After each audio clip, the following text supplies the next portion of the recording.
সবাইকে আমন্ত্রণ জানাচ্ছি আমাদের ইউটিউব চ্যানেলটি সাবস্ক্রাইব করে আমাদের সঙ্গে কানেক্ট থাকবার জন্য। আমাদের এই ইউটিউব চ্যানেলটি হবে ভবিষ্যতে আমাদের প্রাণকেন্দ্র। ধীরে ধীরে আমি সেটা আপনাদের জন্য পরিষ্কার করব। ওকে, আপনার নাম এবং পরিচয়টা যদি একটু বলতেন। জি, আসসালামু আলাইকুম কিবরিয়া ভাইয়া। আমার নাম আজমিরা খানম, আমি মিরপুর 11 থেকে এসেছি। জেলা কোথায়? আমার হোম ডিস্ট্রিক্ট বাগেরহাট, জি, কচুয়া থানা। আচ্ছা। আর ঢাকাতে কত বছর যাবত? ঢাকাতে সব মিলে 10-11 বছর। ওকে, ঠিক আছে। আমরা একেবারে ছোটবেলা থেকেই শুরু করব, যেটা সাধারণত আমাদের জীবন গল্পে হয় আর কি মনে পড়ে, কোথা থেকে শুরু করতে চান? আমি একেবারেই আমার ছোটবেলা থেকে, মানে যখন আমি বুঝতে শিখেছি তখন থেকেই। তার আগে আমি যদি বলি, আপনার শিক্ষাগত যোগ্যতা আমি যতদূর জানি আপনি মাস্টার্স পাস করেছেন। জি, ওকে, ঠিক আছে। আমি বাংলাতে অনার্স এবং মাস্টার্স করেছি। হ্যাঁ, আমার একটু আগে বলে রাখি গল্পের সুবিধার্থে, মানে আমার জীবন গল্পের, এটা হচ্ছে আমার দাদা, উনার 2 বিয়ে। আমার দাদি যখন, আমার প্রথম দাদি হচ্ছে যখন মারা যান, তখন দেন আমার পরে নেক্সটে আমার দাদিকে আনেন, এবং আমার দাদির ঘরে আমার বাবা একা এবং আমার 3টা ফুপু। ওকে। আর আমার আগের দাদার প্রথম পক্ষের হচ্ছে 3টা ছেলে আর 2টা মেয়ে। আচ্ছা। তো আর যে সৎ ভাইরা ছিল, তো সঙ্গত কারণে আমার বাবাকে ওনারা আলাদা করে দেন। আচ্ছা। খুব ছোটবেলায়, তখন আমার বাবা 1-2-তে এরকম পড়াশুনো করেন। তো আমার দাদি মনে প্রাণে চাইতেন যে আমার এই ছেলেটা যেন পড়াশোনা না শিখে, কারণ পড়াশোনা শিখে শিখে তার চোখের সামনে জোয়ান ছেলেগুলো এভাবে মারা যায়। আর একটু বলে রাখা ভালো, হ্যাঁ হ্যাঁ, এটা এরকম। আর একটু বলে রাখা ভালো যে মোড়েলগঞ্জের নাম শুনেছেন? মোড়েলগঞ্জ জেলা, যে শরণখোলা মোড়েলগঞ্জ, ওখানে যে মোড়ল নাম করা যে জেলাটার নাম, ওটা হচ্ছে আমার দাদির বাবার নামে। ওটা খুব বনেদি সম্ভ্রান্ত পরিবার। তো আমার দাদির সাথে ওই যে কিছু প্যারানর্মাল কিছু বিষয়গুলো থাকে, ওই রকম কিছু একটা বিষয় তার কাছে সাথে আর কি ছিল, যার কারণে নাকি তার ছেলে বাঁচত না আর কি। তো আমার আব্বা একা। তো যখন আমার বাবা প্রথম স্কুলে যায়, তখন ওই আমার চাচারা ওনাকে আলাদা করে দেন, যে তুই একাই তোর মাকে নিয়ে খাবি, এরকম একটা ব্যাপার স্যাপার। আর আমার 3টা ফুপু, তাদের বিয়ে হয়ে যায় ছোটবেলা, গ্রামে যেটা হয় আগে বাল্যবিবাহ। একটা ফুপু বাড়ির কাছে, বড় ফুপুটা, আর 2টা একটু দূরে, 2-3 গ্রাম দূরে। তো যাই হোক, এরকম করে আমার বাবা ওই এক বোনের বাড়ি 1 মাস, 2 বোন, আর এক বোনের বাড়ি 1 মাস, এরকম করে আমার ফাদারের লাইফটা অনেক কষ্টের। তো এরকম করে উনি এসএসসি পরীক্ষা দেন। উনি আমাদের বাড়ি এবং আর আমার নানা বাড়ি পাশাপাশি। আচ্ছা, দৌড় দিলে মনে হয় যে 10-15 মিনিট লাগে, এরকম আর কি, পাশাপাশি গ্রাম। তো আমার বাবা আমার নানা বাড়িতে লজিং থাকতেন, আগে তো লজিংয়ের ছিল, তো লজিং থাকতেন ওখানে। তো আমার নানারা আবার হচ্ছে যেটা বলে যে ওই ধানি পানি গৃহস্থ, খুব যেটাকে বলে যে ধান চাল গরু বাছ, মানে যেগুলো একটা আদর্শ, একটা কোনো কিছুর অভাব নেই, এরকম একটা। তো আবার আমার নানাও একটা এলাকার একজন গণ্যমান্য ব্যক্তি ছিলেন, মারা গেছেন উনি। তো ওখানে আমার দাদার ফ্যামিলিও তো খুব ভালো ছিল, কিন্তু এখন তো তার এই 2টা সংসারের কারণে এখন এই অবস্থা। তখন তো যে গ্রামে যে একটা অভাব অনটন ছিল, ওই যে দেশ স্বাধীনের আগে থেকে এরকম, এবং তার পরপরই আমার বাবা এসএসসি পাশ করেন 1976-এ। তো 76-এ পাশ করার পরে আমার দাদি মারা যান। আমার বাবার রেজাল্টের পরে আমার দাদি মারা যান, এবং আমার দাদি মারা যাওয়ার পরের বছরই আমার বাবা বিয়ে করেন আমার মাকে। তো বিয়ে করার পরে সংসার করতে থাকেন, উনি টিউশনি করতেন, এবং তখন তো চাকরির খুব ডিমান্ড ছিল। এখনো তখনকার ডিমান্ড আর এখনকার ডিমান্ডের ক্ষেত্রে খুব পার্থক্য আছে অনেক। তখন তো আসলে সরকারি চাকরি ছাড়া বেসরকারি চাকরি তেমন একটা ছিল না, এবং ডেকে ডেকে নাকি চাকরি দেওয়া হতো, এরকম। তো আমার বাবা একটু, মানে কি বলা যায়, উনি খুব মাল্টি ট্যালেন্টেড ছিলেন। এখনো আছেন, উনি বয়স্ক হয়ে গেছেন যদিও, এখনো যে আমাদের প্রয়াত আব্দুল আলিম জির গান, আমার বাবা গান গাইবেন, আপনারা ধরতে পারবেন না কে গাচ্ছে, মানে এত সুন্দর। এবং সে চারণ কবি। আপনি ভাইয়া যদি বলেন যে মুরব্বী এখন এই টপিকসের পরে আপনি একটা লিখে দেন, এবং উনি নিজেই সুর করতে পারেন, এরকম। উনি খুলনা বেতার কেন্দ্রে উনি চান্স পেয়েছিলেন। তখন ওই যেটা বললাম যে কুসংস্কার, তখন লোকজন বলল সুলতান, আমার আব্বার নাম শেখ সুলতান আলী, যে মুসলমানের ছেলে ওই যে বাদ্যযন্ত্র দিয়ে গান করবি, তুই তো আখেরাত পাবি না, মানে এরকম কিছু একটা আব্বার গেলেন। 196টা গান আব্বার নিজের স্বরচিত, মানে নিজের লেখা এবং সুর করা। আর আমি যখন ছোটবেলায় স্কুলে পড়াশুনো করতাম তখন আব্বার হচ্ছে নিজের লেখা জারি, তারপর হচ্ছে গজল, এগুলো আমি নিজে গাইতাম এবং ওগুলো থেকে আমার ফার্স্ট পুরস্কার থাকতো এটা। তো যাই হোক, আব্বার তখন টেক্সটাইলে একটা চাকরি হলো। তো আব্বা চলে গেল ওখানে চাকরিতে। যাওয়ার পরে আমার টানে নাকি আব্বা চলে আসলো এলাকায়। চলে আসার পরে আমাদের বাড়ির সামনে একটা মক্তব, যেটা বলে মাদ্রাসা টাইপের, যে বাংলা আরবি দুটোই পড়ানো হতো, ওখানে আর একজন ছিলেন মুরব্বী, ওনার সাথে আব্বার কি টিচিং দেওয়া শুরু করলেন। তো আগেও যে গ্রামে একটা ব্যবস্থা ছিল যে লোটা, মানে যেটা বলে প্রত্যেক ঘরে ঘরে হচ্ছে ওইটা কিনে দেওয়া হতো কমিটির পক্ষ থেকে, এবং ওরা ওই যে মহিলারা যখন রান্না করতে যেত, মুষ্টি চাল যেটা বলে, ওটা রেখে দিত। সপ্তাহ পরে প্রত্যেক শুক্রবার ওটা গ্রামের আর 2-1টা ছেলে পেলে নিয়ে ওটা কালেকশন করা হতো, এবং ওটা জমা করার পরে ওটা বিক্রি করা হতো। বিক্রি করে যে টাকাটা হতো ওটা ওই টিচারদের, 2জন ছিল তো, ভাগ করে দিত। তা এরকম করে চলছি। আর আমাদের বাধাল বাজার নামে একটা জায়গা আছে, ঐতিহ্যবাহী, খুলনার বাগেরহাট থেকে অনেকেই আমাদেরকে শোনেন এবং অনেকেই ফোন কল পাঠান, আমি পাই। আমার খুব ভালো লাগে যে জিনিসটা আমার আগের রেডিওতে নেটওয়ার্কিং এর কারণে ছিল না। এটা আমার একটা নতুন এক্সপিরিয়েন্স এবং লোভের জায়গা বলতে পারেন। দেশের এমন এমন জায়গা থেকে ফোন কল আসে যখন বলে যে আমি অমুক জেলা থেকে বলছি, আমি অমুক জেলা থেকে বলছি। আমার জীবনে কখনো যাওয়া হয়নি সাতক্ষীরাতে, এটা আমার খুব ভালো লাগে। আমার সাতক্ষীরা থেকে অনেক ফোন আসে, রংপুর থেকে ফোন আসে এবং বিভিন্ন জেলা থেকে ফোন আসে। তো এই মুহূর্তে অনেকে শুনছেনও, আমি জানি। তাদের সবাইকে বলবো, যদি ফোন করেন প্লিজ প্রথমে নিজ জেলাটা বলে নেবেন, তাহলে আমরা বুঝতে পারবো যে কোথা থেকে আপনি শুনছেন এবং পুরো জায়গায় কভারেজটা ঠিক মতো পাচ্ছেন কিনা। এটা আমাদের খুব মানে একটা শান্তির জায়গা বলতে পারি আমি। হ্যাঁ বলুন।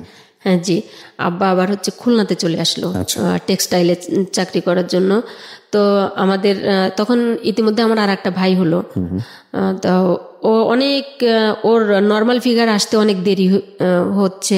ওই ভাইটা এখনো কেমন আনমনা টাইপের, এরকম খুব সহজ সরল, কিন্তু মনে হচ্ছে যেন খুব সহজ সরল, কিন্তু অনেক জ্ঞানী। ও ক্লাস 5 পর্যন্ত পড়া, এরপরে ওকে আর আমরা স্কুলে শত চেষ্টা করেও মানে প্রেশার দিয়ে ভালোবাসা দিয়ে কোনোভাবেই পারিনি, ও যাবেই না।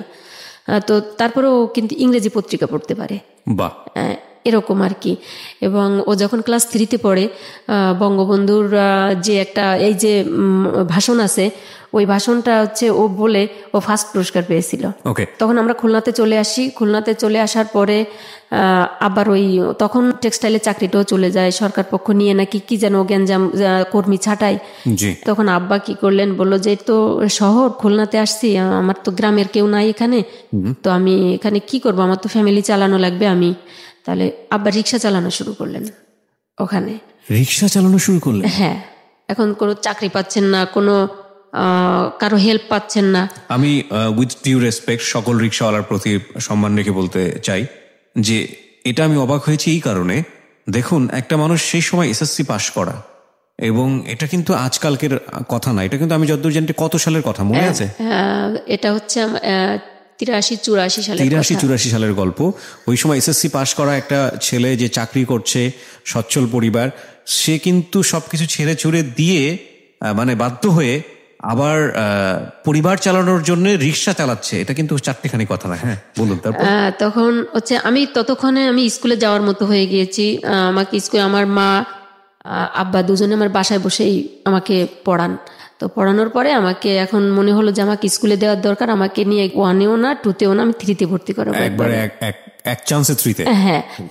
তো তখন টিচাররা বললো আপনার এতটুকু মেয়ে 3-তে ভর্তি করাবেন, তো বললো যে আপনারা এক্সাম নিয়ে দেখেন, টেস্ট করে দেখেন, যদি পারে তো করবেন, না হলে তো 1-এই ভর্তি করাবেন। তো আমাকে বললো যে মামুনি তোমার নামটা লেখো তো এখানে, তোমার ঠিকানাটা লেখো। তখন আমি ইংলিশে নামটা লিখলাম, আমার অ্যাড্রেসটা লিখলাম। তো লেখার পরে আমাকে একটা ইংরেজি বই পড়তে দিল, 2 লাইনে একটা রাইমস আর কি, আমি ওটা পড়লাম। তারপর আমাকে একটা অঙ্ক কষতে দিল।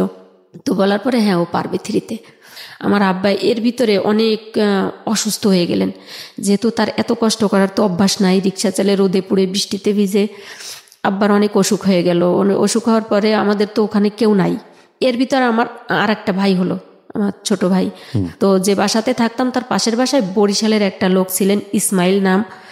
তো উনি খুব ভালোবাসতেন আব্বাকে, এবং আব্বা বলছে যে তুমি যদি আমাকে ভাই ডাকতে মনে চাই বা বলো, কিন্তু ধর্মের কোনো সম্বন্ধ নেই আমার কাছে, শুনে এগুলো আমি লাইক করি না। তো যাই হোক, উনি খুব ভালো লোক। তো বললো যে ভাই এখন কি আমি আপনার বিপদের সময় আপনার পাশে দাঁড়াতে পারি? তো বললো যে তুমি কি করতে চাও? আমি তো এরকম অসুস্থ, তখন খুলনা সদর হসপিটালে আব্বা অ্যাডমিটেড। তো বললো যে সংসার চলে না, কি করবো? তখন আমার ভাইয়া মনে আছে কাঁঠালের সিজনটাতে, তো বললো যে একটা বেশি টাকার একটা ব্যবসা আছে, সেটা হচ্ছে কি, আমার তো ভ্যান আছে, মানে রিক্সা না ভ্যান, যেটা ঠেলা ভ্যানের মতো। তো যদি কাঁঠাল কিনে যদি 6টা পিস 6টা চামিচ কিনে, ওই কাঁঠালগুলো যে এখন যেমন আমরা ঢাকা শহরে দেখি যে মোড়ে মোড়ে যে পেঁপে বিক্রি হয়, তারপরে হচ্ছে ওই যে খাবারগুলো রেডিমেড যে খাবারগুলো, ওটা ওভাবে বিক্রি করি, তাহলে লোকে খাবে। কারণ অনেকে তো কাঁঠাল খেতে ইচ্ছে করে, কেউ বাড়িতে নিয়ে যায়, বা অনেকে এগুলো পারে না, বা সংসারে 2-4 জন খায় আর 2-4 জন খায় না, এরকম যাই হোক আছে, অনেকে পছন্দ করে না। তো যদি এরকম পায় তাহলে দেখি। তা ইন্টারেস্টিং ফ্যাক্টর, কাঁঠালের গল্প আপনি বললেন না, কাঁঠাল সবারই যে প্রিয় তা কিন্তু না, আমারও প্রিয়, কিন্তু খুব বেশি যে মানে পছন্দ করি তা না। কিন্তু ব্যাপারটা হচ্ছে যে আমার বাসার স্পেশালি 2-1 জন মেম্বার আছে যারা কাঁঠালের নাম শুনলেই ভয় পেয়ে যায়। তো সেই কারণে দেখা যায় লাস্ট 4 or 5 ইয়ার্স আমার বাসায় কাঁঠালই ঢোকে না। এটা জাতীয় ফল, আমি সম্মান রেখেই বলছি, যারা পছন্দ করে তাদের জন্য বাকি মেম্বারদের স্যাক্রিফাইস করা উচিত, কারণ অনেকে স্মেলটা নিতে পারে না। হ্যাঁ, আপনি ঠিকই বলেছেন। হ্যাঁ, বলুন। তারপর এরকম তো বললো যে এটা যদি একটা আনকমন একটা ব্যাপার, তো এটা যদি আমরা ফুটপাতে এরকম বিক্রি করি তো সবাই খাবে। আর এটাই আমার মনে হচ্ছে যে এখন আমি তো বুঝি যে খুলনা মনে হয় ওই প্রচলনটা বোধহয় আমিই প্রথম করেছিলাম, যে ওরকম। তা আব্বা বললো বেটা তা তোমার সাথে কে যাবে? তো বললো যে আমার সাথে আজমির যাবে। আচ্ছা, কোন ক্লাসে পড়ছেন তখন? ওই যে 3-তে, ক্লাস 3-তে ভর্তি করে দিয়েছি। ওকে।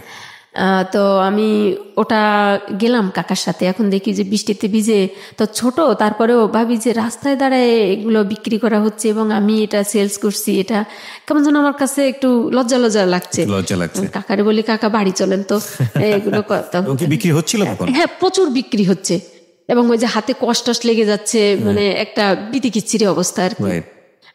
তো আইডিয়াটা কিন্তু ভালো। আমি ঢাকা শহরে কখনো, আমার মনে হয় যারা আজকে এখানে শুনছেন তাদের মধ্যে যদি কেউ এরকম ট্রাই করে দেখতে পারেন কাঁঠাল বিক্রির চেষ্টা। কিন্তু এটার একটা বড় সমস্যা হচ্ছে এটাকে হাইজিনিক ওয়েতে উপস্থাপন করা। কারণ উনি যেটা বলছেন যে হাতে আঠা উঠে লেগে যাচ্ছে, কেউ হাত দিয়ে তুলে কাঁঠাল যদি বিক্রি করে ফ্রিজে দেয়, ওটা আসলে স্বাস্থ্যকর না, যদিও আমরা অস্বাস্থ্যকর অনেক খাবারই খাই।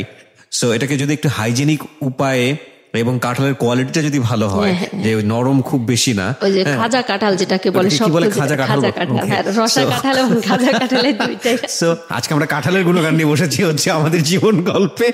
আপনারা যেটা করবেন এটাকে একটু সুন্দর করে যদি উপস্থাপন করতে পারেন, আমার মনে হয় যে এটা খুব ভালো একটা বিজনেস হতে পারে, cause it's a very unique business. তবে দয়া করে ক্রেডিটটা জীবন গল্পকে দিবেন না, কারণ আমি চাই না এই অনুষ্ঠানের ব্র্যান্ডটা কাঁঠাল ব্র্যান্ড হয়ে যাক।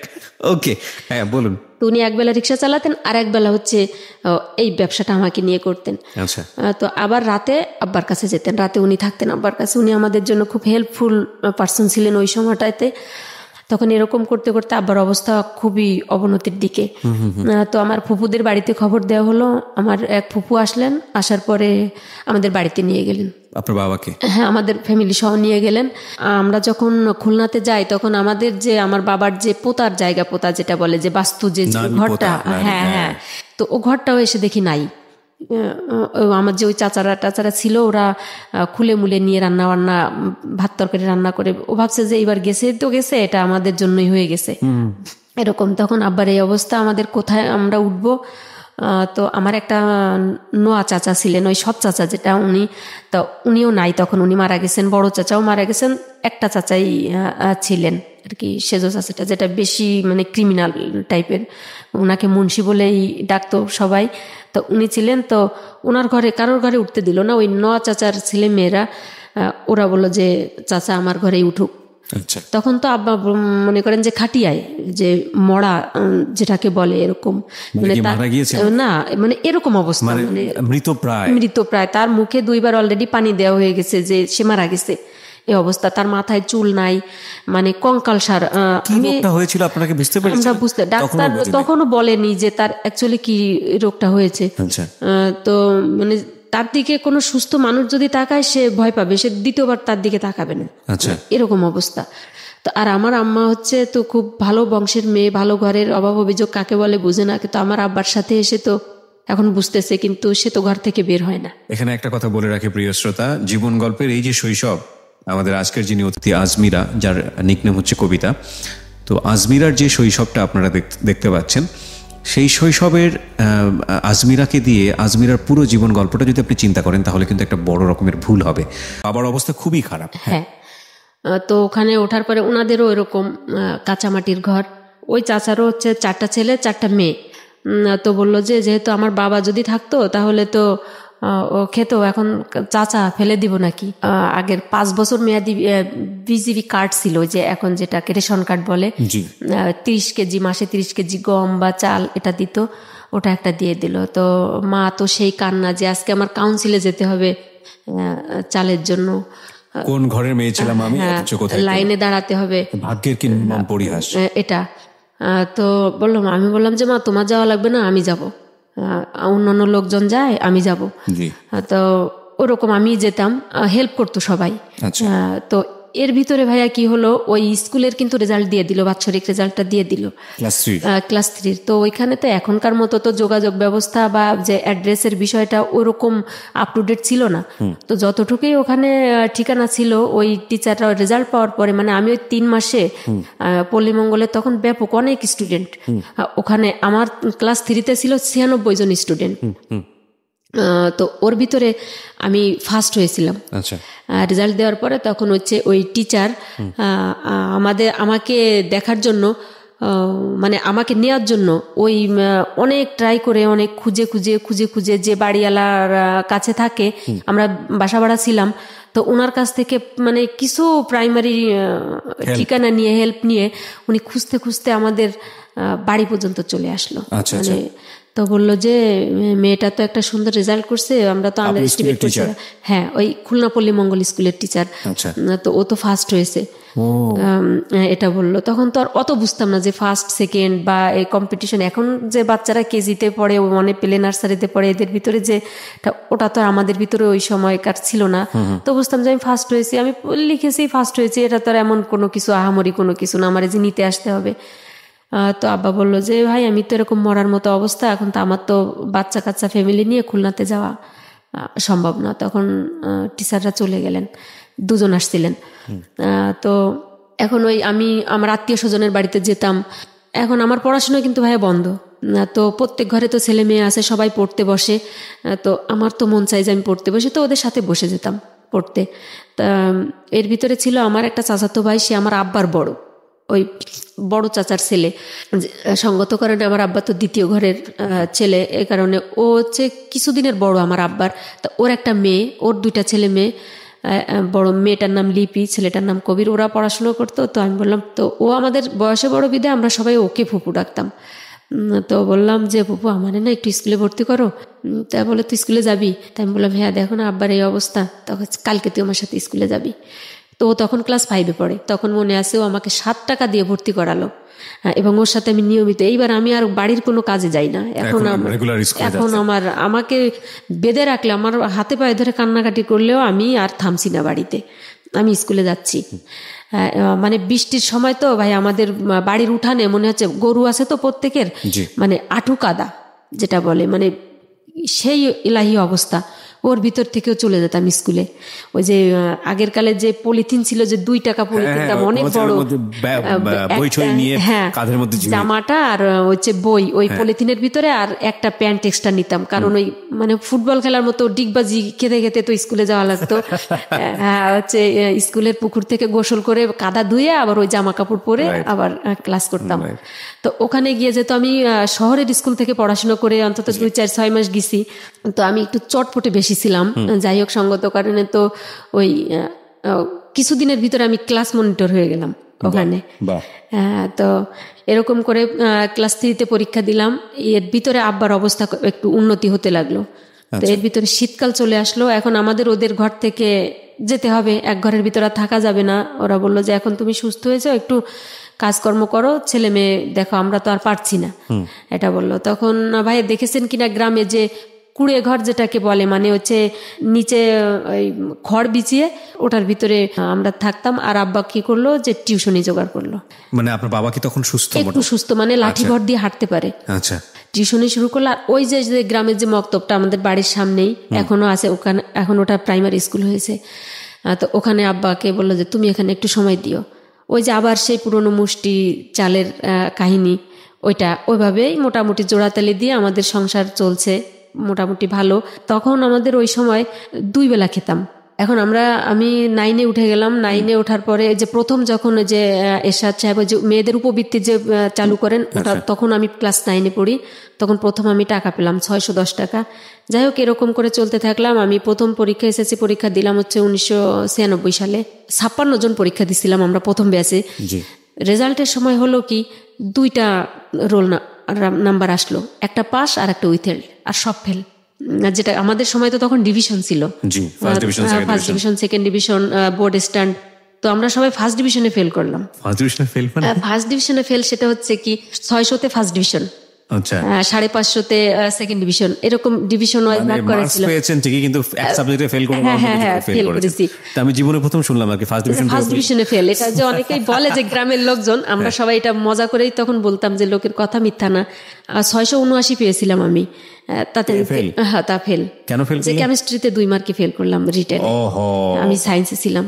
তো এরকম সবাই মানে আমাদের ফার্স্ট বয় সেকেন্ড বয় যারা এরকম ছিল, মানে মাত্র একটা মেয়ে পাশ করলো গ্রেসে অঙ্কে 3 নিয়ে, ও সেকেন্ড ডিভিশনে পাশ করলো। আর আমার রোল নাম্বারটা আসলো উইথহেল্ড, পরের বার পরীক্ষা দিয়ে আর কি। যাই হোক, আমি পাশ করলাম। এরকম করে এখন আমি কলেজে ভর্তি হব। আমাদের বাগেরহাট ঐতিহ্যবাহী সরকারি পিসি কলেজ, নাম শুনেছেন? ওটা আচার্য প্রফুল্লচন্দ্র কলেজ। ওটাতে ভর্তি হলাম। ইন্টার ফার্স্ট ইয়ারে ভর্তি হওয়ার পরে চলছে পড়াশোনা। আব্বা এরকম কষ্ট করে যাচ্ছেন, আমি ফাঁকে আবার এখন আমি একটু টিউশনি করা শুরু করে দিছি। ইন্টার পাস করলাম। ইন্টার পাস করার পরে হচ্ছে অনার্সে ভর্তি হয়ে গেলাম। তা আব্বা বললো যে অনার্স নিবি তুই, কারণ আমার একটা, আজকে বলি তোকে, আমার একটা স্বপ্ন। সেটা হচ্ছে আব্বা যখন এসএসসি পাস করলেন, পাস করার পরে যখন কলেজে ভর্তি হতে গেলেন, তখন আব্বা টাকার জন্য ভর্তি হতে পারছিলেন না, এবং আব্বা প্রিপারেশন নিয়ে গেছিল যে এই টাকায় ভর্তি হতে পারবো, কিন্তু ভর্তি হতে পারছিলেন না। তখন আব্বা কান্না করে দিছিলেন এই কলেজে, এবং কলেজের সাথে কথা বলে আসছিলেন যে কলেজ তুমি আমাকে মানে পিঠ দেখিয়ে দিলা, কিন্তু আমিও হাল ছাড়ার পাত্র না, আমি পারলাম না। যদি আমার ওরের যত কোনো সন্তান, আমার যদি কোনো প্রথম ছেলে হোক বা মেয়ে হোক, আমি তোমার কলেজ থেকে আমি যত ভালো ভালো প্রতিষ্ঠানে আমি মানে সুযোগ পাই কিনা, তোমার এখান থেকেই আমার ছেলে হোক আর মেয়ে হোক, আমি ওকে এমএ পাস করাবো এখান থেকেই। এটা বলে আব্বা কান্না করে চলে আসছিলেন। ফর্ম ফিল আপ করতে গেছি, আগে আব্বা আমাকে নিয়ে মিষ্টির দোকানে ঢুকছে। আগে 2 বাপ বেটিতে ভরপুর খেয়ে তারপরে হচ্ছে টাকা বাঁচুক আর ছাই না বাঁচুক এরকম। তো এটা নিয়ে মায়ের সাথে খুব ঝগড়া হতো যে তোমার হিসাব নাই কিছু না, সংসার চলবে কি দিয়ে, যদি 5 টাকা বাঁচতো। তখন তো আমি কিন্তু ভাইয়া 7 টাকা 8 টাকা কেজি চাল কিনেছি আমি। আচ্ছা, এরকম আমি আমার ছোটবেলাতে এরকম দেখেছি। আমার মনে আছে আমার মা, তখন আমি ক্লাস 6 বা 7-এ পড়তাম, তো ওই সময়টাতে 50 টাকা পকেটে দিত। 50 টাকা পকেটে দিয়ে আবার সেফটি পিন দিয়ে মেরে দিত। আমি হাফ প্যাডেল সাইকেল চালাতাম। সাইকেলের যে মাঝখানে যে 3 কোণাটা ত্রিভুজ আকৃতি থাকে, মাঝখান দিয়ে ফুল প্যাডেল করতে পারতাম না, হাফ প্যাডেল চালাতাম। তো হাফ প্যাডেল চালাতে চালাতে এক হাত দিয়ে ধরতাম, এক হাত সিট, ডান হাতের বগলে যে সিট থাকতো, হাফ প্যাডেল করতে করতে বাজারে যেতাম। এবং আমার মনে আছে আমার 50 টাকা দিয়ে আমার মা আমার ওই আপনার হলো সেফটি পিন দিয়ে দিত, যাতে 50 টাকা হারায় না যায়। এবং এই 50 টাকা নিয়ে যেতাম। আমার এখনো মনে পড়ে যে 3 টাকা 4 টাকা 5 টাকা 60 টাকা কেজি অনেক সবজি আমি কিনেছি। 40 টাকা কেজি গরুর মাংস ছিল, এটা আমি জানি না এটা। এবং ওই সময়ও মানুষ বলতো যে 40 টাকা কেজি গরুর মাংস, আমরা 60 টাকা কেজি কিনেছি, 6 টাকা কেজি কিনেছি।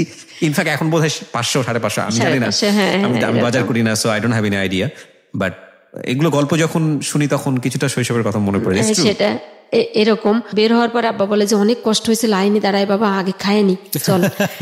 আব্বা চলেন, এটা আর কি। খাওয়াটার পরে সবকিছু নিয়ে বাড়ি গেলাম। তা মা বলে যে আমাদের জন্য কিছু আনো না, আজকে তো নিশ্চয়ই মিষ্টি হয়েছে। তার কাছে হ্যাঁ তোমাদের জন্য আনছি। তো আমাদের একটা মশারির ভিতরে আমরা 5 জনই ঘুমাতাম, আব্বা আম্মা আমার ছোট 2টা ভাই, এরকম। আচ্ছা, একটু থামাচ্ছি আপনাকে, এই ফাঁকে আপনাদেরকে একটু ইন্টারাপ্ট করছি। যারা জীবন গল্প বলতে চান ঢাকা এফএম এর এখানে এসে, এবং ঢাকা এফএম এ যদি জীবন গল্প বলেন আপনি, সেক্ষেত্রে একটা লাভ, সেটা হলো যে সারা বাংলাদেশের মানুষ এই অনুষ্ঠানটা শুনতে পায়, যেটা ঢাকা এফএম এই সুযোগটা আছে। এবং একেবারে প্রত্যন্ত অঞ্চলের মানুষ থেকে শুরু করে দেশ ও দেশের বাইরের এই অনুষ্ঠানটা শুনে থাকেন। যদি আপনারা মনে করেন এই অনুষ্ঠানটিতে এসে আপনি আপনার জীবন গল্প বলবেন, এবং আপনার সেই জীবন গল্পে যদি কোনো মেসেজ থাকে তাহলে আমি প্রচার করব, সেক্ষেত্রে আমাদেরকে ফোন করতে হবে। আমাদের ফোন নম্বরটি হচ্ছে 09611 09611904। আমি আবারও বলছি 09611904। এখানে ফোনটি কিন্তু রেকর্ড করা হয়, সুতরাং সেই অনুসারে আপনি আপনার কথাগুলো এখানে রেকর্ড করবেন। হ্যাঁ, আপনি যেখানটায় ছিলেন যে একই সাথে থাকতে হতো মশারির মধ্যে, এরকম তো 2 টাকা হলে সবকিছু মানে 2 টাকা হলে আমার কলেজে যাওয়া হয়ে যেত। ওই যে 1 টাকা দিয়ে বাঁচে যেতাম, আমাদের স্টুডেন্টদের জন্য 1 টাকা ছিল। আচ্ছা, তো আমি একটা জামাই পরতাম মনে করেন যে 6 মাস, কিন্তু ওটা আমি ওই আয়রন করে, মানে তখন ওই 3 টাকা নিত একটা জামা 3 পিস আয়রন করতে। তো আমি যখন কলেজে যেতাম তখন আমি লেডিস জুতাগুলো কেন যেন আমি পছন্দ করতাম না। আমি সবসময় জেন্টস স্টাইলের জুতোগুলো হ্যাঁ ওরকম পরতাম। তো আমি কলেজে গিয়েই আমি এই খোঁজগুলো নিতাম যে স্পোর্টস সাইডের কিগুলো আছে। তো আমি রোভার স্কাউটে নাম দিলাম, আমি রেঞ্জার হয়ে গেলাম, মানে যে মেয়েদের যে লিডার, টিম লিডার, ওটাকে রেঞ্জার বলে রোভার স্কাউটের ভাষায় কলেজের। আর হচ্ছে আমি আউটডোর ইনডোর গেমগুলোতেও আমি পার্টিসিপেট করতাম। তো এভাবে চলছি। প্রথমে ভাই একটা কথা বলে রাখি, আমি যখন প্রথম আব্বা আমাকে ইন্টার ফার্স্ট ইয়ারে কলেজে ভর্তি করায়, তখন আব্বা আমাকে বলে, বাবা এখন তুমি বড় হয়েছো, তোমার কলেজে ঢোকার আগে 2টা সিনেমা হল আছে, তো তোমার কলেজ টাইমটা এমন সময় যে তুমি কিন্তু 2টা শোই তুমি কমপ্লিট করতে পারবা। তো তুমি যদি আমাদের অগোচরে এগুলো করো তো আমাদের কিন্তু করার কিছু থাকবে না। বাবা আমাকে বলছে। তো ভাইয়া যখন মানে আমি অনার্স ওর ফার্স্ট ইয়ারে মানে শেষের দিকে, তখন হচ্ছে আমি প্রথম সিনেমা হলে যাই। তখন আমাদের বন্ধু বান্ধব সব একসাথে, এর ভিতরে যে সিনেমা হলটা কোথায় বা বাগেরহাটের যে অলিগলি রাস্তাগুলো কোথায় আমি চিনতাম না। ওই যে কলেজে করে যেতাম, ওই গাড়িতে নিয়ে যেত, আবার গাড়ি থেকে যে ফেরিঘাটে আসতাম, এই পথগুলো চেনা ছিল এরকম। তো আর হচ্ছে আড্ডা মারা বা যে বাজে টাকা খরচ করা, এই সোর্সটাও তো আমার নাই, প্রশ্নই ওঠে না। যাই হোক, এখন ওই দিন ভ্যানে উঠলো একটা মুরব্বী আর একটা মহিলা আর একটা ইয়াং একটা ছেলে। বৃষ্টি হচ্ছে, সেই ধুমছে বৃষ্টি, একদম ভিজে। আমাদের এলাকার যে একটা বাজার আছে, সাইনবোর্ড বাজার নাম, ওই ছেলেটা ওখানে নামলে একটা ব্যাগ আছে হাতে ওর। আচ্ছা, প্রচুর বন্যার মতো বৃষ্টি হচ্ছে। আচ্ছা, তো বলে যে তুই ব্যস্ত, এদিকে আস। তুই তো ছেলেটা বলছে আপনাকে এটা? না, মানে আর একটা ছেলে এসে বলতেছে যে আমার যে পরিচিত আগে থেকে। হ্যাঁ, তো আমি ওখানে একটু বসলাম, মানে ওরা ডাকলো। তো ওই যে ছেলেটা আমার আত্মীয়, ওটা ডাক দিয়ে বললো যে ওই ছেলেটাকে যার হাতে ব্যাগ, তো বললো যে আজমিরে তো আমার একটা বন্ধু। তো আমি বলে ভালো। তা বললো যে আপনার বাড়ি কোথায়, এই জায়গার নাম কি, এই বললো ইন্ট্রোডিউস। তা হচ্ছে বললো যে তুই বাড়ি যাবি না, আমাকে বললো আমার ওই রিলেটিভটা। তা বললো হ্যাঁ বাড়ি যাবো। তাহলে ভ্যানে আসো, আমরাও তো বাড়ি যাচ্ছি, ও আমাদের বাড়ি যাবে। বললাম যে না, আমি ভ্যানে যাবো না, আমার যাইতে দেরি হবে, আমার একটু কাজ আছে। তো বলে কোনো কাজ নেই, ওঠো ভ্যানে। তখন একটু লজ্জাও লাগতেছে, কারণ ওরা তো ভ্যানে যাবে, ওরা যদি দাঁড়ায় থাকে পথে, যদি দেখে যে আমি হাঁটতে হাঁটতে যাচ্ছি। তো উঠলাম, ওঠার পরে তো ওই যে ভ্যানে ওঠার পরে 2-3টা কথা হলো যে আপনি কি পড়াশোনা করেন, কোথায় পড়েন। ওই ছেলেটা বললো আমাকে, কিন্তু ওই ছেলেটা 1 বছর ধরে নাকি আমাকে ফলো করে। এখানে বিরতি নিব প্রিয় শ্রোতা। দেখুন, আমি একটু আগে আপনাদেরকে কিছুক্ষণ আগে, মানে মিনিট 20 সময় আগে বলেছিলাম যে কোনোভাবে অনুমান করবেন না গল্পটা কোথায় গিয়ে দাঁড়াবে। দেখুন সেটা প্রমাণ হলো কিনা। গল্পটা এখন যে জায়গায় দাঁড়িয়ে আছে সেখান থেকেও আপনি অনুমান করবেন না যে এর পরের ব্রেকে গল্পটা কোথায় গিয়ে দাঁড়াবে। এই জন্যই আমরা বলি যে জীবন নাটকের চেয়েও অনেক অনেক বেশি নাটকীয়। আপনারা শুনছেন জীবন গল্প, আর জি কিবরিয়া। আমরা যে গল্পে ছিলাম, যে আপনি আপনার সঙ্গে ওই আগন্তুক বা অপরিচিত যে ছেলেটি, তার সঙ্গে টুকটাক 2-1টা কথাবার্তা হচ্ছিল, এবং আপনাকে সে বললো যে 1 বছর আগে থেকে আপনাকে সে ফলো করে। এটা আপনি পরে জেনেছেন তাই তো, নাকি ছেলেই আপনাকে বললো? পরে জেনেছেন। ওকে, বল। তো জানার পরে আমি আমার হচ্ছে স্টেশনে নেমে গেলাম, আমার বাড়ির সামনে, ওরা চলে গেল। তখন হচ্ছে আমাদের বাদাল যে বাজারের কথা বললাম, ওখানে আমি প্রাইভেট পড়তে যেতাম একটা হিন্দু টিচারের কাছে। তো আমরা একসাথে 10-12 জন পড়তাম। তো ওখানে একদিন ওই লাবলু নামের ছেলেটা আসলো, মানে যেটা রিলেটিভ নাম বললে সুবিধা হবে, লাবলু। ও আসলো, এসে বললো যে একটা কার্ড দিল আমাকে, বললো যে এটা হচ্ছে আমার দোকানের নাম্বার, আর হচ্ছে আমার ওই দোস্তর মোবাইল নাম্বারও আছে এখানে, তা তো যদি কখনো দরকার হয় তো ফোন দিস। এটা বলো। তো আমি তোদের তো আমার দরকার হবে না, তোদের আসা যাওয়ার পথেই তোকে দেখি। তা বলো তারপরেও, কিন্তু এটা তো হচ্ছে ওর চাল আর কি ছিল। যাই হোক, ওটা আর মনে রাখিনি। কিন্তু ওর নাম কি ছিল যিনি আপনাকে ফলো করেন? ফলো করে ওর নাম ছিল শোয়েব খান। ওকে। ওর বাড়ি হচ্ছে মঠবাড়িয়া। তো একদিন শবে বরাতের সময়, 2002 সালের কথা, শবে বরাতের আগের দিন তো বাদাল বাজারে আমার আর একটা রিলেটিভের একটা দোকান আছে, তো আমরা প্রাইভেট পড়ে একসাথে বেরোইছি। ও একটা গার্মেন্টস অ্যাক্সেসরিজের মানে দোকান দিল, যে গার্মেন্টস এর কাপড় চোপড় এগুলা নতুন। না, তাহলে আমাদের আর একটা রিলেটিভ ওই বাদাল বাজারের পরে, এখানে শোয়েবের কোনো ফ্যাক্ট নাই। তো বললো যে তোরা যদি পাবলিসিটি না করিস, তোরা যদি না কিনিস তো বাইরের মানুষ কি কিনবে, এদিকে আয়। তো ওর সাথে ওর আবার মানে ফোনের দোকান, তখন তো হচ্ছে ফোন খুব রেয়ার, মোবাইল ফোন 20 টাকা 22 টাকা 25 টাকা পার মিনিট ছিল, হ্যাঁ ওরকম কল করতো। তখন বলে যে এখানে মোবাইলের দোকান দিয়েছি কিন্তু কোনো কাস্টমার আসে না, এত কম মোবাইল, তো কি করা যায়। তাই আমি বলে তো তোদের কারো কাছে নাম্বার আছে, তোরা কথা বল। তোর এখান থেকে কথা বললে টাকা দেওয়া লাগবে না, তোরা 2-3 টাকা যা মনে কয় তাই দিস, কিন্তু নাইলে আব্বা আমার ব্যবসা থেকে উঠাই দিবে, তোরা খরচ করে। এরকম মানে খুব বাউন্ডুলে ছেলে তো, বাবা জোর করে আর কি প্রতিষ্ঠানে বসায় দিছে, ও নষ্ট করে আর কি বাবার টাকা। তো আমরা 5-6 জনই মিলে তখন বললাম যে আমার কাছে তো একটা কার্ড ছিল, দেখে আছে কিনা ব্যাগের ভিতর, দেখি যে কার্ডটা আছে। আমি বলে এই নাম্বারে ফোন দিয়ে কথা বল। ওই ছেলে ফোন দিয়ে বলতেছে যে এই নাম্বার তুই কোথায় পেলি? আমি বললাম কেন, তুই চিনিস নাকি? বলে তো আমার এক দোস্ত হয়, মানে এর সাথে। নাম্বারটা আপনি কোথায় পেলেন? আমারও প্রশ্ন। ওই যে কার্ডটা দিল আমাকে, ওই যে লাবলু যে কার্ডটা আমাকে দিয়ে আসলো, ওই যে প্রথম রিলেটিভ, মানে বললাম যে নাম বললে সুবিধা হবে, আলটিমেটলি শোয়েবের সঙ্গে পরিচয় করিয়ে দিয়েছে। হ্যাঁ হ্যাঁ হ্যাঁ হ্যাঁ। তো লাবলু আপনাকে কার্ডটা দিল? কার্ডটা দিল। নাম্বারটা কার ছিল? লাবলুর ছিল না শোয়েবের ছিল? শোয়েবের ছিল। কিন্তু আমার তো ফোন নাই যে এখন ট্রাই করবো যে নাম্বারটা কার, ওইটা ব্যাগের ভিতর ওভাবেই পড়ে আছে। তো যখন ওই ফোনের অফারটা দিল তখন বেরোতে বললো যে এটা তো আমার একটা বন্ধুর নাম্বার। আমি তুই একে চিনিস? তা বলে হ্যাঁ আমি চিনি। আমি না এটা লাবলুর নাম্বার, ও ফোন পাবে কোথায়? আমি ওর যে নাম্বার দেওয়া, তা বলেছে ওর দোকানের নাম, কিন্তু নাম্বারটা দিয়ে দিছে ওটা হ্যাডামের জন্য, মানে যেটাকে বলে বাংলা ওদের বলার জন্য যে তাহলে এর ফোন টোন আছে এরকম। তা বলে আচ্ছা ঠিক আছে তাহলে কথা বল। তো কথা বলে যে ভাই কোথায়, এই তাই, এই কালকে তো সবে বরাত, আপনি আসিয়েন, আমাদের দাওয়াত থাকলো। আমি আর কথা বললাম না। আমি বলে না এখানে ফোন করে আপনি জানতে পারলেন যে এটা শোয়েবের ফোন? হ্যাঁ। আচ্ছা। ওই যে ওই রাসেল নামের ওই ছেলেটা বললো, ওর নাম রাসেল, যার দোকান। তো গেল একদিন পরে সবে বরাত, একদিন দেখি সবে বরাতের দিন বিকেলবেলা, সবে বরাতের দিন আমার ফুপুরা আমাদের বাড়িতেই আসে সবাই, বাবার বাড়িতে, বাবা আমার কবর জিয়ারত করার জন্য। গরিবানা হালে হলেও মানে মোটামুটি, আমার আব্বা আবার হচ্ছে খুব খাওয়া প্রেমিক লোক, উনি খেতে খুব পছন্দ করেন, সেটা বুঝতেও পারছিলাম আমরা আপনার গল্প শুনে। হ্যাঁ খুবই মানে আমার এরকম যে কষ্ট অভাব অভিযোগ থাকুক, চাল কেনার জন্য বাজারে গেছে আব্বা, উনি বিশাল একটা মাছ কিনে নিয়ে আসছেন। তখন আম্মা সেই চিল্লাপাল্লা, তুমি চাল নিয়ে আসলা না, তুমি মাছ নিয়ে আসলা। তা বলে যে তুই জানিস তোর ওই পাশের ঘরে গেলে তোকে চাল ধার দিবে কিন্তু তোকে মাছ ধার দিবে না। মানে হাসিও লাগে, কষ্ট পায়। এটা দেখে আসছি। তখন মা বললো যে তুমি জীবনে শুধরাবা না, তোমার লাইফে কোনোদিন ডেভেলপ হবে না। বলে এই চিন্তা তোকে করতে হবে না, এটা আল্লাহ করবে। যাই হোক, সবে বরাতের কাহিনী। তো আমার মেজো ফুপু আমার এখানে আছে, আমার আর একটা বড় ফুপুর মেয়ে ওটা এখানে আছে। তো বিকেলবেলা আমাদের হচ্ছে বাড়ির লাগোয়ার সাথে, বাস্তু বাড়ির সাথে একটা ঘের টাইপের, মানে বিটা যেটাকে বলে, কৃষি টিসি হয়। তো ওখানে বিকেলবেলা আমি যেন কিসের জন্য আসলাম, কাপড় নিতে। ওর ভিতরে আবার একটু গোসলের ব্যবস্থা আছে, মানে শীতের সময় তো যেখানে রোদ পড়ে ওখানে সবাই গোসল করতে আসে। তো নিতে আসলাম আমার ভাগ্নিটার সাথে। এখন দেখছি দূর থেকে একটা লোক আসতেছে, হাতে মিষ্টির প্যাকেট। আচ্ছা। তো আবসা আবসা দেখা যাচ্ছে যে কুয়াশা পড়ে গেছে, কার্তিক মাসের কথা আর কি এরকম। তা এখন আমার এই ভাগ্নিটা ছোট, তো বলতেছে যে ফুপু যে খালা যে বাড়ি আসুক না কেন যেন আমাদের বাড়ি আসে, কারণ এই যে মিষ্টি আছে যে সাথে, এরকম আর কি ব্যাপার। তাই বলছি তাহলে চল। কিন্তু চল বলে আমি হঠাৎ তাকায় দেখি যে আমাদের চার পাড়াচ্ছে, মানে চার যেটা বলে সাঁকো বলেন, যে আমাদের বাড়ির সামনে। এখন অবশ্য ওটা আছে। তো এখন আমি দেখে কি ব্যাপার, দূরের থেকে দেখতেছি, কিন্তু ছেলেটা অনেক সুন্দর, মানে খুব হ্যান্ডসাম, চেহারা খুব ভালো। এখন ওখানে আমাদের দেখার পর আমাদের ডাক দিছে আমাকে নাম ধরে।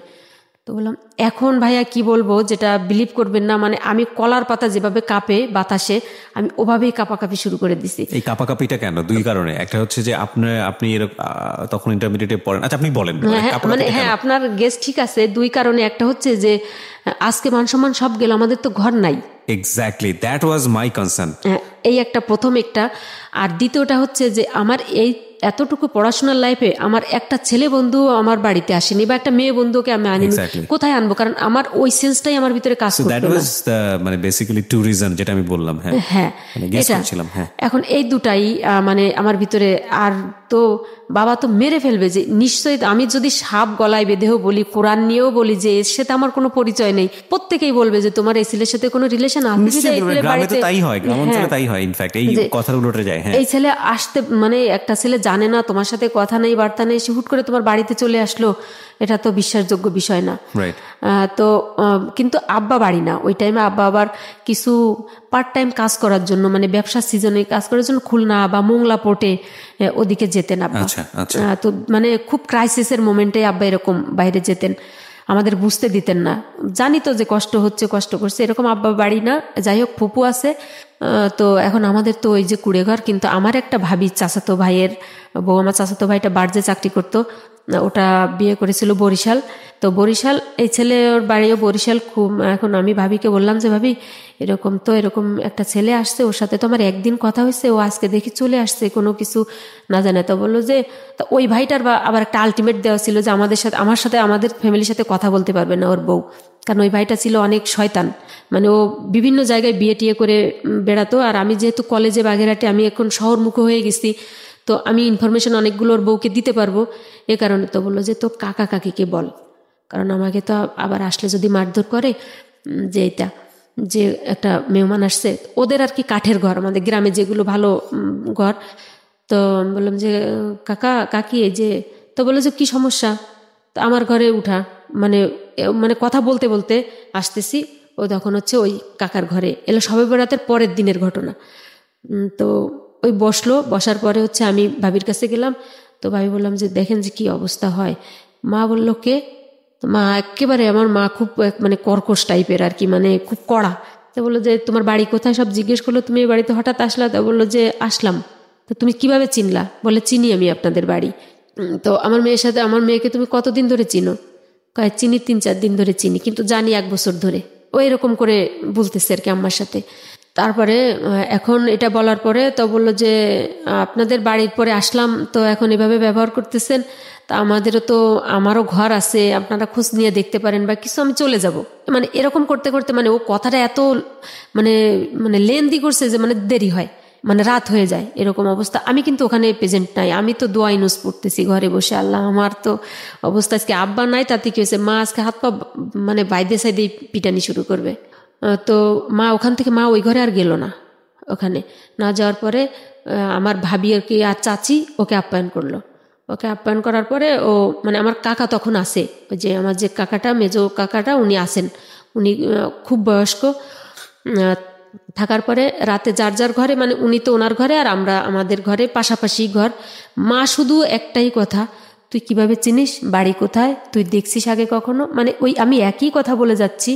ওই অবস্থা এরকম করতে করতে সকাল হয়ে গেল, মানে রাতে ঘুমাইলাম, সকাল হয়ে গেল, আমি তো কলেজে যাওয়ার জন্য রেডি। ওই ছেলেও বের হলো, কিন্তু ওই রাতে যে আমার চাচির সাথে, আমার ভাবির সাথে, আমার চাচার সাথে ওই ছেলের কি কথা হয়েছে ভাইয়া, মানে হচ্ছে আমি পরে জানছি আর কি, আগে জানি না। তো আমরা বের হলাম, ভাবিও আমাদের সাথে বের হলো, মানে ওনার একটা ডিপিএস আছে, উনি ওটা টাকা জমা দিতে যাবে ব্যাংকে। তো বের হওয়ার পরে এখন শুধু পথে একটা কথা বললো যে আপনার ননদ তো আমার কথা শুনলো না। তা মানে ভাবি নাকি এটা বলছিল যে তুমি ওকে বিয়ে করো, যে মানুষটার সঙ্গে কথা নাই, বার্তা নাই। হ্যাঁ, এটা। আর নাকি আমার চাচা রাতে ওকে, মানে ও এত সুন্দর ওর চেহারা ছিল, ওটা দেখে নাকি আমার চাচা বললো, মানে সব পরিচয় দিল। তারপর বললো যে আমার ভাইটা তো খুব মানে কষ্ট করে তার মেয়েটাকে মানুষ করতেছে, তা তুমি তোমারে দেখে আমার বাবা পছন্দ হয়েছে, তুমি আমার মেয়েটাকে নিও। আচ্ছা আচ্ছা, আমার চাচা এটা বললো। তা বললো যে আপনার মেয়ে যদি রাজি হয়, আমি আপনার মেয়েকে বিয়ে করব। আমি এজন্যই আমি আসছি মূলত। আমি মানে ভাইয়া, আমি এটা তো মানে চিন্তার প্রশ্নই আসে না, মানে ওর সাথে যদি 2-4 দিন কথাও হয়নি এরকম, কিন্তু দেখে মনে হচ্ছে যেন ভালো লাগার মতো একটা ফেস বা ব্যক্তি এরকম। তো এরকম করার পরে আমি গাড়িতে উঠলাম, তো ভাবির সাথে ভাবিরে মিষ্টি টিষ্টি কিনে দিল যে এটা নিয়ে যান, কাকার জন্য নিয়ে যান। তো আমি এটা দেখলাম, তো বললাম যে এতই খাতির। তো বললো যে এটা আমার বোন, আমি বোন ডাকছি, কারণ যেহেতু আমাদের বরিশাল রেঞ্জে বাড়ি, বরিশাল বাড়ি, সেইকে যে আপা আপা ডাকে। আমি বিষয়টা একটু আমলে নিলাম যে এর ভিতরে সামথিং রং, বা কিছু মিষ্টি কিনে দিল একদম অপরিচিত। তো বললো যে কালকে যে তুমি যে মিষ্টি নিছো এটা আমরা পাইনি, তা তোমার বললো যে কাকা তো মুরব্বী মানুষ, মারা যাবে, তো দেখে আসলাম, এই জন্য দিলাম আর কি। যাই হোক, হতে পারে এটা। বাসে উঠলাম, পরে রেস্ট অফিসে দেখে কি ওই ছেলে ওই গাড়ির ভিতরে, শোয়েব, হ্যাঁ শোয়েব গাড়ির ভিতরে থাকাকালীন অবস্থায় তখন এর ভিতরে আমার তো আবার কলেজ গাড়ি চলে গেছে। এখন বাগেরহাটের এপার এসে আমাদের আর একটা গাড়িতে উঠতে হয়, দশানি নামক রেস্ট অফিসে আমাদের ওখানে নেমে কিছু দূর হেঁটে কলেজ। তো ওখানে যখন বসলাম আমি মানে ভাড়া নেওয়ার যে একটা গ্যাদারিং আছে ওই ফাঁকেও আমার পাশের সিটে এসে বসছে। কোন ফাঁকে আমি তো জানালা থেকে তাকায় আছি, এবং বললো যে আমি যখন দশানি নামবো মানে আমার স্টপেজে কলেজের সামনে, তখন আমার পিছনে একটা মানে আমি ঠেকলাম যে মানে এখন বুঝি যে ওটা রিভলভার জাতীয় কিছু একটা। তা বললো যে গাড়ির থেকে নামা যাবে না, কোনো শব্দ করা যাবে না, আমার সাথেই যেতে হবে, এটা বললো আমাকে। শোয়েব আপনাকে রিভলভার ঠেকিয়েছে? হ্যাঁ, মানে এটা আমি বুঝতে পারছি যে আমার পাশে কিছু একটা। তা বললো যে এটা কিন্তু কোনো খেলনা জিনিস না, এটা কিন্তু অস্ত্র, একদম মেরে দেবো, কিন্তু আমি কিন্তু সর্বহারার লোক। এভাবে মানে আস্তে আস্তে করে কানের কাছে ফিস ফিস। এখন তো ভাইয়া যেটা বুঝি, এখন যতটুকু বুঝি, তখন তো এগুলো কোনো কিছু মানে বুঝতাম না যে এইরকম জীবনটা গেছে একভাবে, কিন্তু এই খাতে তো কখনো পড়িনি। তখন আমি আর তখন কলেজ ড্রেস পরা, মানে আমাদের কোনো কলেজের ড্রেস ছিল না তখন, মানে কলেজে যাচ্ছি আর কি, মানে কলেজের পোশাকেই আর কি। যাই হোক, তো আমি আর কোনো কথা বলছি না। সর্বহারা শব্দটার সঙ্গে পরিচয় ছিল? হ্যাঁ, সর্বহারার সাথে, কারণ ওইটার ব্যাপক মানে তাণ্ডব চলছিল তখন আমাদের এলাকায়। যেমন ওই যে নামের যে ছিল ওখানকার তো ত্রাস ছিল, একদম ওপেনে দিনে দুপুর বেলায় মানুষ জবাই দিত এরকম। তো ওই শব্দটা শোনার পরে মূলত আমি আরো ভয় পেয়ে গেছি। এখন হচ্ছে এই মানে এটা শোনার পরে তো আমি একেবারে যে এটা অবশ্য ওরা যখন মুখ থেকে বলছে ওটা মেরে দিবে, কারণ এই ধারণা আছে, অভিজ্ঞতা আছে আমার ভিতরে, আমাদের ভিতরে। ওখানে এলাকায় দেখি ডাকাতি হয়, সর্বহারাই বেশি এরকম করে। যাই হোক, কোথায় নামবো? খুলনাতে চলে, মানে একেবারে খুলনা রূপসা স্ট্যান্ডে গাড়ি থামলো। ওই সময়েই তখন ওই ছেলের কাছে আমি দেখলাম 2টা ফোন, 2 পকেট থেকে 2টা ফোন বের করলো। তখন আমি দেখলাম যে সনি এরিকসনের যে সেটগুলো আছে ওইটা, আর একটা হচ্ছে মটোরোলা এই সেট। তো ওর যে বন্ধু বান্ধবগুলো ওখানে দেখলাম যে 10-12 জন আর কি রূপসা ঘাটে। আমার সাথে কোনো অশালীন আচরণ করতেছে না। নামার পরে বললো যে কোনো কথা না, যেটা বলি সেইটাই শোনো। তখন আমি বললাম কোথায় যাচ্ছি? বললো যে তোমার গার্জিয়ান আমাকে মদ দিছে, অতএব আমাকে তোমার আজকে বিয়ে করতে হবে। তো মদ দিয়েছে সেটা বিয়ে করার এই সিস্টেম কেন? হ্যাঁ, তো আমি বললাম এরকম কেন? তা বললো যে এরকম কেন, এখন তোমাকে বললে তো তুমি আমার সাথে বিয়ে বসতে রাজি হবা না। আমি বলে কেন? যে আমি যে সর্বহারা তাতেই সমস্যা কি? মানুষ তো এখন আমি নিজেকে স্বাভাবিক করার চেষ্টা করতেছি যে ওর সাথে কথা বলে যে এখন চিল্লাপাল্লা করলে তোমার মরা ছাড়া কোনো গতি না, অথবা আমার অন্য কোনো শারীরিক সমস্যা ওরা করবে যেটা ওদের করার আমার কিছু থাকবে না। তো দেখি কথা বলে ওদের সাথে আমি মানে কনভিন্স করতে পারি কিনা। তো বললো যে তুমি আমার বাড়ির ঠিকানা নাও, যোগাযোগ করো, দেখো আমি ভালো না খারাপ বা আমার বংশ খারাপ কিনা, কিন্তু হচ্ছে এটা বিয়ের পরে, হ্যাঁ বিয়ের আগে না। তো আমি বললাম যে আমি কাকে নিয়ে বিয়ে করবো, আমার তো এখানে কেউ নেই, আমি জানি তোমার খুলনাতে তোমার একটা ভাই আছে। মানে এই সমস্ত তথ্য সব হচ্ছে আমার ওই ভাবি ওকে দিয়ে দিছে। আচ্ছা। আর আমার চাচি চাচা এরা তো দিচ্ছে সহজ সরল মনে, তারা তো অলরেডি বুঝে গেছে যে মেয়ের সাথে তো এ ছেলে যোগাযোগ আছে, সম্পর্ক আছে, কখনো বাড়িতে আসে না। এবং আমাকে একটা জায়নামাজ নিয়ে আসছিল, একটা গিফট দেওয়ার জন্য, শবে বরাতের গিফট হিসেবে সৌদির একটা বাইরের একটা জায়নামাজ। আচ্ছা। এটা তো এরকম মানে কিছু ভণ্ডামি আর কি। যাই হোক, এখন ওটা বলার পরে তো আমি বললাম যে হ্যাঁ আমার খুলনাতে আমার একটা ফুফাতো ভাই আছে, ও বিয়ে করছে। আমার যে মেজো ফুফুটা আমাদের বাড়িতে ছিল ওনার ছেলে বিয়ে করেছে খুলনা ফুলতলা, ওখানে ওর শ্বশুরের 2টা রাইস মিল খুব মানে প্রভাবশালী। তাই আমি বললাম হ্যাঁ ওখানে যাবো। তখন আমি একটা ভরসা পেলাম যে ওই পর্যন্ত যেতে পারলে আমি বেঁচে যাব। তা বলে চলো। আমি বলে আমি কখনো ওখানে যাইনি, আমি নাম জানি। তো বলে নাম জানলেই হবে, ঠিকানা বের করতে পারবো। তো নাম অনুযায়ী ঠিকানা বের করে ফেললাম, আমার ফুফাতো ভাইকে পেয়ে গেলাম। ভাইকে পেয়ে তো আমি তো সেই কান্নাকাটি, ভাই আমাকে বাঁচা, এই অবস্থা। আমরা আবার খুব মানে একই বয়সের একই এজের আর কি, আমার সে ভাইটা আর আমি। আর তাছাড়া আমি একটা মামাতো বোন, ওদের আমার 3টা ফুফুর, আমি তো একাই আর কি। তো খুব আদর করতো। তো আমি বললাম এই অবস্থা, এই ছেলে এই অবস্থা, তাকে এতটুকু চিনি, এতটুকুই আমাকে এখন বিয়ে করার কথা বলে। দেখো ওর সাথে জোরে কথা বলিস না, ওর কাছে কিন্তু অস্ত্র আছে।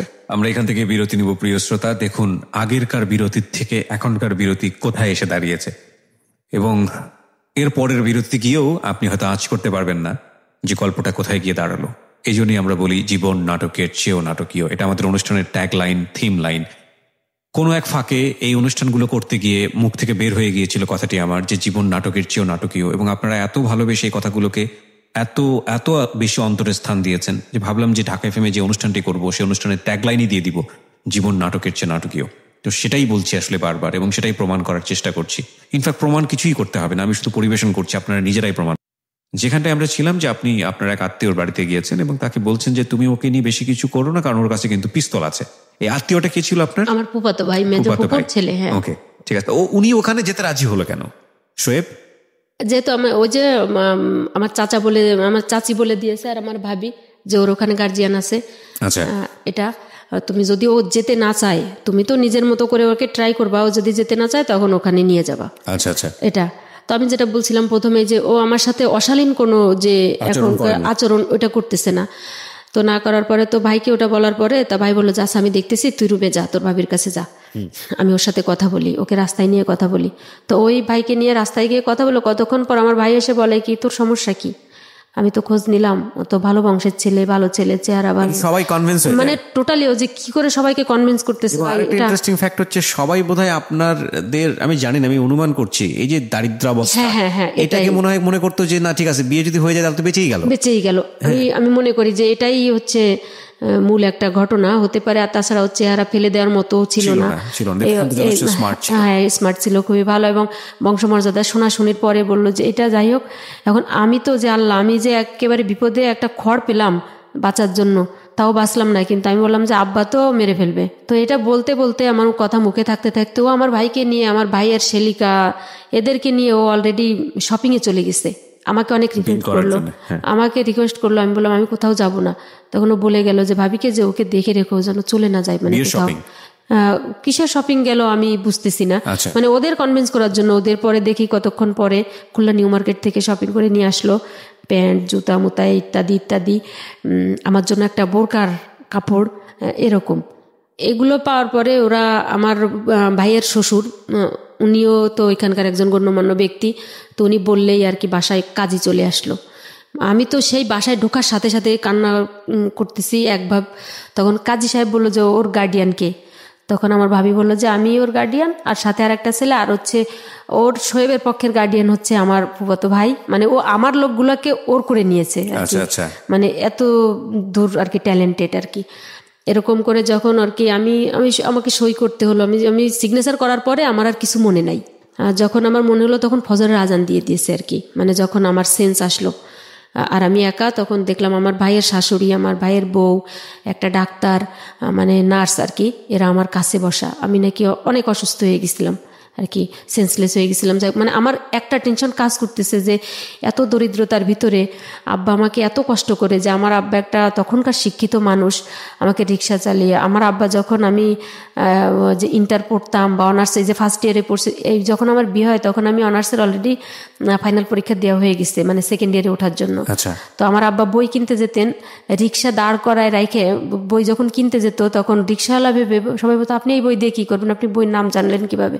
তো এখন এই নিয়েই আর কি আমার বেশি টেনশন হচ্ছে। কিন্তু ও পরের দিন ওখানে এক রাত থাকলো ওই ফুপুর বাড়িতে। তো আমি বললাম আমি বাড়ি যাব, আগে আমি বাড়িই যাব। তো বললো যে চলো বাড়ি যাই। তো আমি বললাম যে জবাই তো দেবে সবাইকেই ধরে আব্বা। তো আব্বা বাড়ি গেল, মানে বাড়ি গেলাম আমরা, ও আমাকে আগে বাড়ি পাঠাই দিল, মানে আমাদের রাস্তা থেকে। তখন আমার আরো বেশি ভয় লাগলো যে আল্লাহ আমাকে একা পাঠাই দিল, আমার তো বিয়ে হয়ে গেছে, এখন হচ্ছে ও যদি না আসে আর তাহলে কি হবে? আবার আমি তো একা জানি না, আমার ফুফাতো ভাই জানে। এরকম কনফিউশন। বাড়ির ভিতরে ঢোকার পরে হচ্ছে দেখি 10-15 মিনিটের ভিতরে আর কি ও আমার পিছনে পিছনে আর কি ও আসে, কিন্তু ওইগুলো আমি দেখিনি। আসার পরে তো বলল যে, ওই ভাবিকে বলল যে ভাবি আমরা বিয়ে করছি। আমার মা তো ভাইয়া সেই যে দৃশ্য সেটা আমার জীবনে ভোলার না। সে মা একটা চিৎকার দিয়ে যে সেই গড়াগড়ি করে কান্না, সে কান্না পৃথিবীর আকাশ পাতাল ভারী করা কান্না। মা বলল যে তুই কি এটা কি করলি, যে আমাদের জীবন তো এখনো সেই কলার পাতায়। তো আমি একটা পরের ছেলে, আমি ওকে মানে কোথায় বসতে দিব, বা তোদের কোথায় রাখবো, বা তুই এখন বিয়ে করলি আমাদের সব কিছু অন্ধকার করে দিয়ে, যে আর তো আমাদের তো সেই ভিখারিই থাকা লাগবে, মানে তোরে নিয়ে কত স্বপ্ন ছিল। তো আমি আর কি করবো, আমি মায়ের কাছে মানে ভয়তে, আমি তো নিজের ভিতরে নিজের ভয়ে আমি বাঁচি না, কিন্তু মায়ের এই আর্তনাদগুলো মানে আমার আরো বেশি মানে কি বলা যায়, মানে কাতর করে দিছে। আমি মায়ের সামনে দাঁড়াতে পারতেছি না যে মা বোধহয় আমাকে এখনই মেরে ফেলবে। তা আমার ফুপু অলরেডি তখন ওখানে আসে, তখন ফুপু বুঝাতে লাগলো। আমার চাচা চাচি তো সেই খুশি, তখন তারা মাকে বুঝালো। তখন মা শুধু বললো ও যেন আমার সামনে আসে না। আব্বা বাড়ি চলে আসলো। তো দেখলাম যে আব্বাকেও কনভিন্স করে ফেলছে। তো আব্বাকে কনভিন্স, কিন্তু আব্বা মাথায় হাত দিয়ে অনেকক্ষণ বসে থাকলাম। আমি আব্বাকে কখনো কাঁদতে দেখিনি ভাইয়া। মানে আমার এই বয়সে আব্বাকে আমি হাউমাউ করে আমি জীবনে 2 দিন কি 3 দিন কাঁদতে দেখছি। মানে আমার এখন 36 ইয়ার চলে বয়স। আমি এই 3 দিন আমার এই লাইফে আমি আব্বাকে 3 দিন কাঁদতে দেখছি। তো আব্বা মাথায় হাত দিয়ে মানে বসেই আছে, মানে মাথায় 2 হাত দিয়ে। আমি আর আব্বার কাছে আসছি না। বললো যে বাবা ভুল করছি, ওর দোষ না, ও এখনো আমাকে মেনে নিতে পারতেছে না, তা আপনারা আমার বাড়ির খোঁজ খবর নিয়ে দেখেন। তো বললো যে যাই হোক, যা হবার তা তো হলোই, দেখি এখন কি করা যায়। তো তুমি তো আমার সবকিছু দেখলা, জানলা, তুমি আমার এই সর্বনাশটা কেন করলা? তো আমার একটা ঘর নাই। তখন কি জানতে পেরেছে আপনার ফ্যামিলি সব মেম্বাররা যে ওর সর্বহারা? না, ওটা কেউ জানে না, ওটা কেউ জানে না। ওটা শুধু আমি, ওই শব্দটা আমিই জানি এটা বলার। এবং তখন অলরেডি ও হচ্ছে ওয়ান্টেড বলতে মানে পুলিশের জায়গা থেকে তখন, হ্যাঁ, পুলিশের জায়গা থেকে। এবং হচ্ছে যখন প্রথম বিএনপি সরকার যে চিরুনি অভিযান চালায়, আচ্ছা, যে তখন লিস্টেড যে থাকে, ও হচ্ছে সেই লিস্টেড আসামি ছিল। এবং ওর যে এই যে মানে বিয়ে করার এই মূল উদ্দেশ্যটা, ওর একটা শেল্টারের দরকার ছিল, যে এমন একটা জায়গায় একটা শেল্টার নিবে যে যেখানে ও থাকতে পারবে, মানে এরকম যে ওকে দেখবে না, কেউ ধরতে পারবে না, এলাকা ছাড়া বাইরে, এরকম। এই জন্য ওর এত মানে আগ্রহ যে আমাদের কিছু নেই, তারপরে তো বললো যে এরকম দুর্বল একটা জায়গায় আঘাত করলো, মানে আসলো যে যেখানে ওকে অ্যাভয়েড করার মতো ক্ষমতা কারো না থাকে, মানে এরকম মানে কুল ব্রেনের আর কি চিন্তা ভাবনা করে ও আগালো। পরে এভাবে চলছি। এখন আমি পড়াশোনা চালাচ্ছি, কিন্তু ওই ভাইয়ের ঘরের একটা পিছনের বারান্দার একটা রুমে ওখানে আমরা থাকতাম। আমাদের ঘরে তো থাকার জায়গা নেই। তো আমার ওই চাচাতো ভাইটা বাড়িতে আসলো। বাড়িতে আসার পরে, মানে সংক্ষেপেই বলি, ও আসার পরে ও আমাদেরকে মানে ওর ঘর থেকে নামাই দিল। মানে ওর ভিতরে আর একটা টেন্ডেন্সি ছিল, কি খুব খারাপ উদ্দেশ্য ছিল আমাকে নিয়ে, যে কোনো কালে ও চাচাতো, মানে আমার আব্বা তো খুব নিডি, তো যে কোনো সময় হয়তো আমি পড়াশুনো করতেছি, এরকম আমি বড় হয়েছি, তো ও যে কোনো একটা প্রলোভন দেখায়, ও হয়তো আবার আমাকেও বিয়ের প্রস্তাব দিবে বা বলবে যে চাচা ওকে আমাকে দাও, মানে এরকমের একটা টেন্ডেন্সি।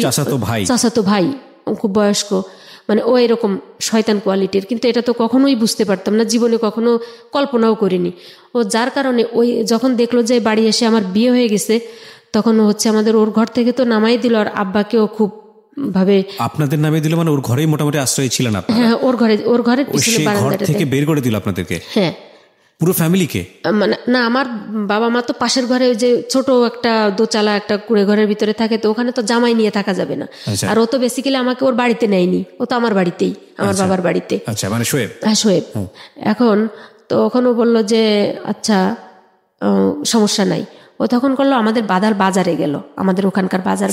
হ্যাঁ, বাজারে যাওয়ার পরে হচ্ছে একটা টিনের দোকানে গেল। টিনের দোকানে গিয়ে হচ্ছে 2 বান টিন নিল।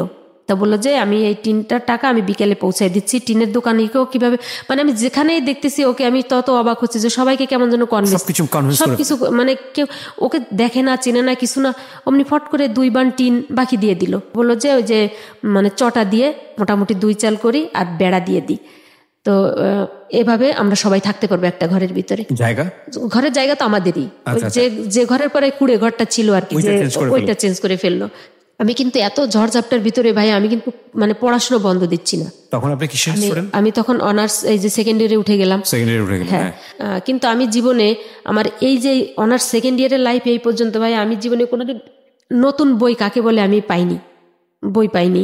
ওই যে 6-7 যখন পড়ছি, তখন হচ্ছে আগে তো মনে করেন যে 6 একটা গ্রামার বই কিনলে ওটা দিয়ে এসএসসি পরীক্ষা দেওয়া যেত একটা বই দিয়েই। তো আমি ওই যে 7-8 বছরের পুরনো যারা 7-এ পড়ে ফেলে রাখছে বই, ওইগুলা কিনতাম সেট ধরে 30, 40, 50, 60, 70, 80 এরকম টাকা, এরকম দিয়ে। তো ওরকম করে। আর হচ্ছে আমার কলেজ লাইফে এখনো খোঁজ নিলে দেখা যাবে বাগেরহাট পিসি কলেজে এ যাবৎকালেও মনে হয় সর্বরেকর্ড হচ্ছে আমার, যে লাইব্রেরি থেকে সেমিনার থেকে বই নেওয়া। কারণ আমার তো কিনে পড়ার অ্যাবিলিটি নাই, আমি ওখান থেকে নিয়ে পড়তাম। ম্যাক্সিমাম সময় আমি লাইব্রেরিতে বসে যে নোটগুলো করতাম, এরকম টিচারদের ডিস্টার্ব করতাম। স্যাররা বসে আসছে সবাই, যে স্যার আমাকে এটা একটু দেখা দেন। স্যাররাও মানে অবাক হতো যে এরকম স্টুডেন্টরা ডিস্টার্ব করে, কিন্তু আমি যে কেন ডিস্টার্ব করি এটা তো স্যারদের বুঝতে দিতাম না। এরকম করে পড়াশোনা চালাচ্ছি, যে স্কাউট করতে যেতাম ওখান থেকে সনদ, এরকম করে। যাই হোক, ও করলো কি, আমাকে ওই যে অনার্স সেকেন্ড ইয়ারে তখন আমাকে কিছু বই কিনে দিল। আমি যেহেতু বাংলাতে, ও খুলনায় এসে আমাকে 7টা-8টা বই কিনে দিল। এই যে ফার্স্ট আমার জীবনে প্রথম নতুন বই ভাই, মানে পৃথিবীর, মানে মনে হচ্ছে আমি পৃথিবী হাতে পেয়েছি। মানে ওর প্রতি আমার আর কোনো রাগ দুঃখ কোনো কিছু নাই। যে নতুন বই, আমি সারাক্ষণ বইগুলোর ঘ্রাণ শুকতাম, যে নতুন বই এরকম। আর চেয়ার টেবিল তো ছিল না, ওই যে মাটিতে বসে, ওই যে তাল পাতার চাচে ওখানে বসে পড়তাম। আর যদি দেখতাম যে আমার অন্য চাচাতো ভাই বোনেরা পড়ছে, তো ওর ওখানে তখন তো কেরোসিনের কুপি বাতি এরকম হারিকেন ওরকম, তো ওদের পাশে গিয়ে গিয়ে আসতে, ওরা জোরে জোরে পড়তো, তো আমার আবার জোরে পড়া যাবে না, আমি জোরে পড়লে ওদের ডিস্টার্ব হবে, ওদের পড়া হবে না, ওর মারা বাবারা চিল্লাপিল্লি করে। তো আমি বইটা খুলে নিয়ে শুধু চোখ বুলাতাম, মানে ওদের আলোতে। আমাদের ঘরে কেরাসিন নাই, মানে বাতি জ্বালানোর এরকম। তো যখন এই যে শোয়েব আসলো আমাদের ঘরে, তো এই কষ্টটা আর থাকলো না। ও এরকম কি করলো, আমাকে ওই যে বই কিনে দিল। বই কিনে দেওয়ার পরে এখন আমার কলেজে যেতে 20 টাকা খরচ হয় রিক্সায়। এখন রিক্সা যায়, বাসের জন্য দাঁড়ায় থাকা লাগে না, মানে এপার থেকে রিক্সায় যেতে পারি।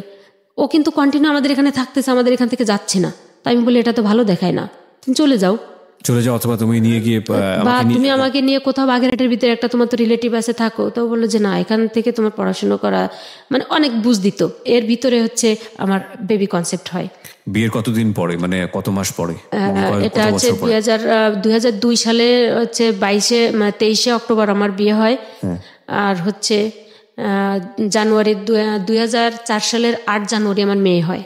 তার মানে এটা কি সিচুয়েশনাল ছিল, মানে আপনাদের ওয়ান্টেড ছিল না, আলটিমেটলি সিচুয়েশনাল হয়ে গেছে? হ্যাঁ, এটা। আর ওটা তো চিন্তা করতাম না। এখন এটা এর মধ্যে আপনার হলো ওই শ্বশুর বাড়িতে যোগাযোগ করা, জানানো, কিচ্ছু চেষ্টা করেনি আপনার বাবা মা? জানছে, এতটুকুই জানতে পারছে যে হচ্ছে ছেলে খুব বংশীয় এবং তাদের বাড়িঘর দরজাও চিনে, এবং ওরা খুবই বড় লোক, খুবই প্রভাবশালী। এখন তো বললো যে বাচ্চা হয়ে যাচ্ছে, আপনাদের তো উচিত ছিল সেখানে গিয়ে। হ্যাঁ, এই বাচ্চা হওয়ার একটু আগে বলি।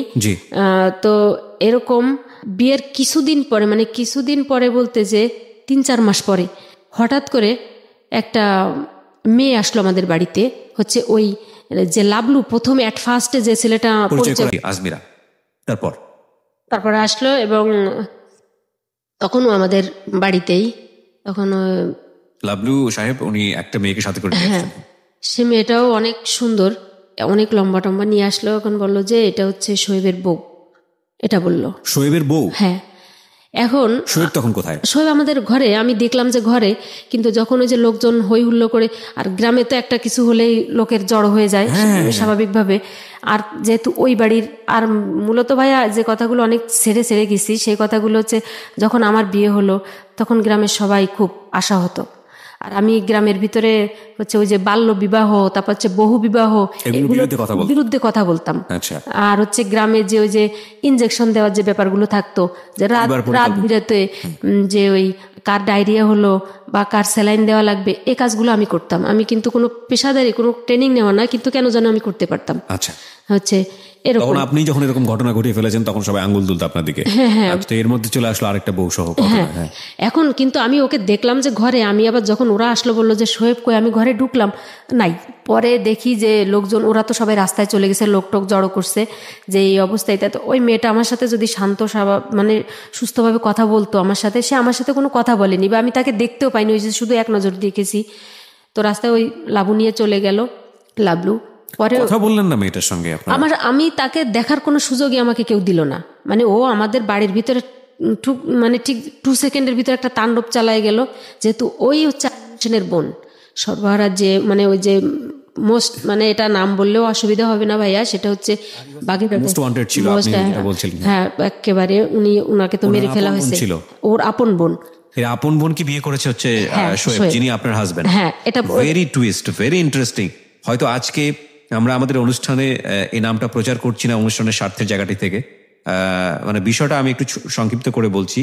বেসিক্যালি শোয়েব, যিনি ওনার হাজব্যান্ড, তিনি ছিলেন সর্বহারা গ্রুপের মেম্বার, এবং সর্বহারা গ্রুপের মোস্ট ওয়ান্টেড যিনি ছিলেন ওই সময়টাতে, যিনি লিডার, তার বোন হলো যে ভদ্রমহিলা আপনার বাড়িতে এসছে, যে দাবি করছে হচ্ছে শোয়েব তার প্রথম স্ত্রী, রাইট? হ্যাঁ। চিন্তা করে দেখুন টুইস্ট, গল্পটা মানে গল্পের টুইস্টটা কত মারাত্মক।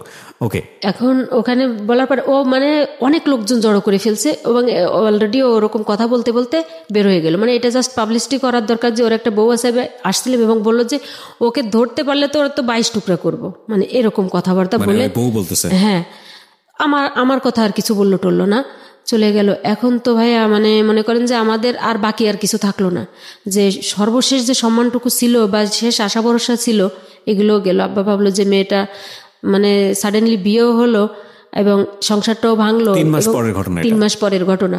ও অলরেডি চলে গেল আমার মেজো ফুপু বাড়ি, চলে গিয়ে ওখান থেকে একটা লোক পাঠালো, মানে আমার ফুফাতো বোনের মেয়েকে, যে তোমার খালাকে নিয়ে আসো।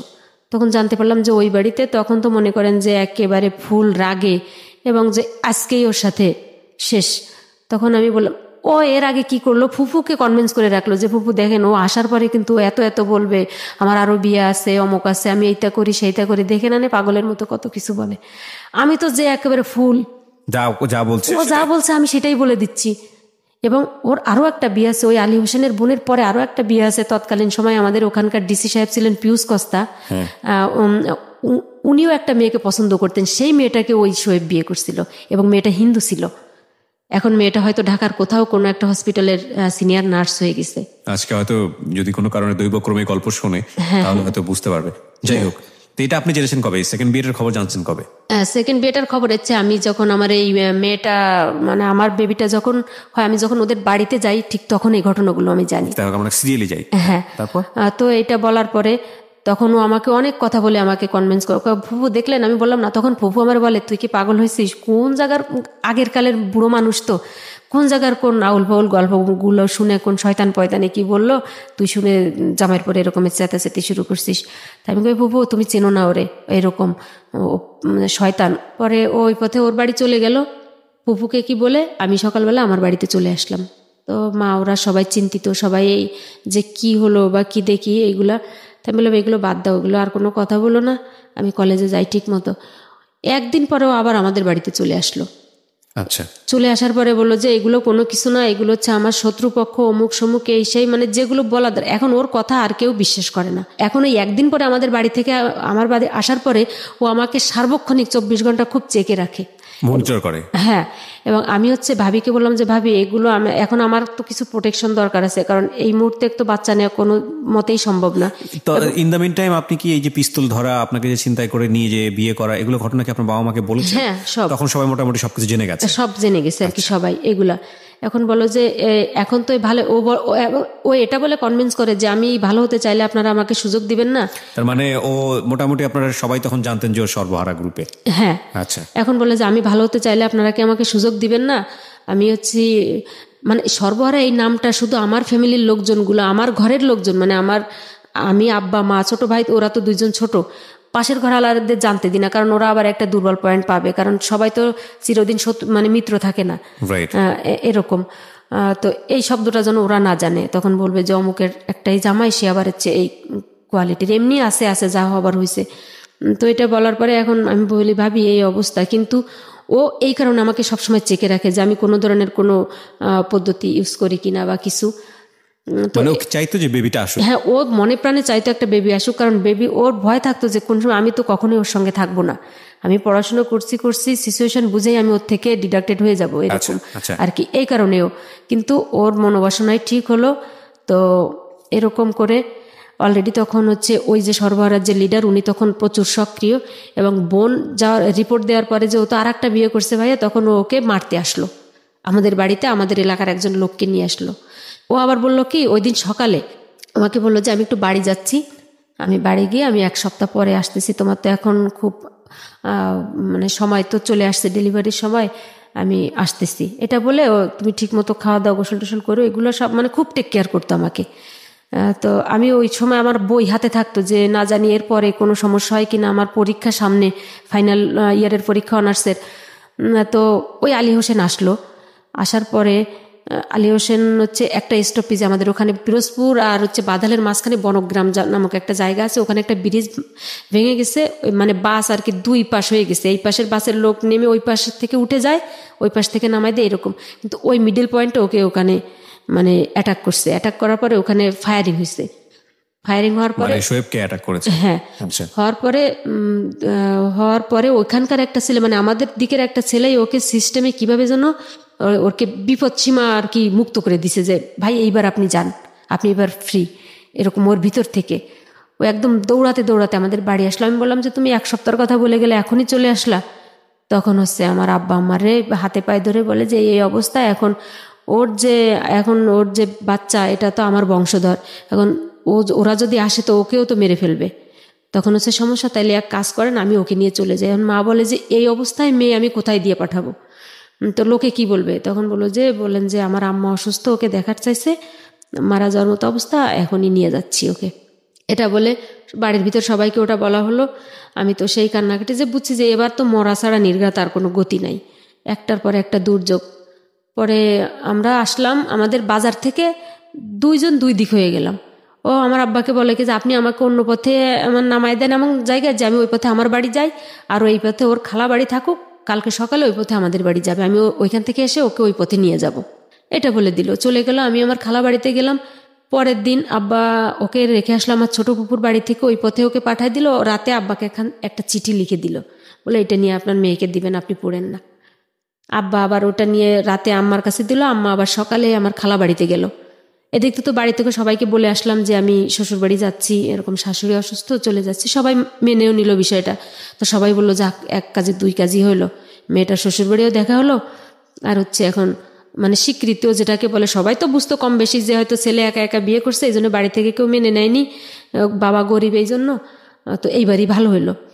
চিঠিতে দেখি লেখা মানে বেশ উল্টাপাল্টা, যে তুমি বাড়ি ফিরে যাও, এদিকে ঝামেলা একটু মিটছে, আমি আসতেছি তোমাদের বাড়ি। এখন বলেন কেমন, মানে কি অবস্থা, মানে আমার বাড়ি ব্যাকে আসতে বলে। তখন আমি তো এখন আমি অনেকটা শক্ত হয়ে যাচ্ছি আস্তে আস্তে। কত সহ্য করবেন? আর সহ্য করার আর কোনো মানে পথ নেই। তো আমি বললাম যে আমি মরি বাসি, আমি হচ্ছে এখন তো আর বাবা মার সম্মান ডুবানো যায় না, আমারও তো একটা ইমেজ আছে। আমি শ্বশুর বাড়ি যাচ্ছি, আমি একদিন পরে, তখন কত বেবি তখন হয়নি, মানে আর 18 ওদের বাড়িতে যাওয়ার ওই দিনের 18 দিন পরে বেবি ডেলিভারি হয়েছে। তার মানে চিন্তা করেন অবস্থা ক্রুশিয়াল স্টেজে ছিল সেই সময়তে বেবি। আর আমার পায়ে পানি চলে আসছিল, মানে অনেক ক্রিটিক্যাল, একেবারে ডিফিকাল্ট। তো এখন আমি বললাম যে মা আমি যাচ্ছি মঠবাড়িয়া, মানে নাম তো জানি, ওরা তো নামি দামি বংশ। আমি ওখানে নেমে সব তো গল্প বলতো, মানে গল্পে গল্পে নামে নামে সবকিছুই চিনতাম এটা। তো আমি যাই। তখন বললো যে তুই একা যাবি, আমার কাছে 2টা কাপড়ের ব্যাগ, একটা জুতার ব্যাগ, এরকম। তো এখন আমার একটা খালা ছিল, তা বলে যে তুই একটু আগায় দিয়ে আসো রে। আমি তো মা আমি কোথায় যাব, কোথায় কি চিনবো? তাই আমি বলি মা তোমার যাওয়ার দরকার নেই, খালা তুমি যাবে আমার সাথে? তো মা বললো কি তুই ওর একটু নিয়ে যা। তো দেখেন ভাইয়া, আমার খালা কি করলো, মঠবাড়িয়া যে স্ট্যান্ডে, ওখানে আমাকে রেখেই বাসের থেকে আমি নামলাম ব্যাগগুলো নিয়ে, 3-4টা ব্যাগ। আর ওদিকে রাস্তাঘাট প্রচুর খারাপ, মনে করেন যে পিছনের যাত্রীগুলা যে যখন গাড়িটা ঝাঁকি দেয় তখন হচ্ছে ছাদের সাথে মাথা ঠেকে যায়, এরকম অবস্থা। কিন্তু আমাকে ওই যে সুপারভাইজার একদম গাড়ির সামনের একটা সিট আছে, মানে আমি তো বোরকা পরা, তারপরে খুবই অসুস্থ, মোটা, মানে আজ করতে পারছে যে উনি মহিলা এরকম অসুস্থ। তো ড্রাইভারকে বললো যে ওস্তাদ একটু আস্তে আস্তে চালান, রোগী কিন্তু। তো যথেষ্ট মানে খুব আস্তে আস্তে মানে গাড়ি চললো, অনেক দয়া করলে, যে আল্লাহর দয়া শুরু হলো আর কি। যাই হোক, আমি নামার পরে আমার খালা ওই গাড়িতেই থাকলো, উনি ওখান থেকে নামলো, নামার পরে ব্যাগগুলো রাস্তার পাশে সাইড করে রানিং আর একটা গাড়ি আসতেছে, বলে আমার আবার রাত হয়ে যাবে, আমার আবার ফেরা লাগবে, তুই একা যা, আমি চলে যাই। ভাইয়া পৃথিবীতে মানুষ অসহায় হয়, ওরকম অসহায়, মানে ওই একদিন অসহায় হয়ে গেলাম আমি।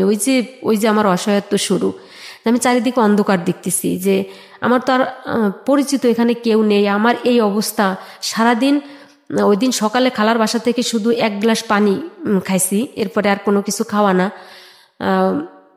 আর তো শরীরের তো এই অবস্থা। আর আমার ওই বুকের খাঁচায় ব্যথা ছিল, প্রচুর ব্যথা উঠতো রাতে বা দুপুরের দিকে।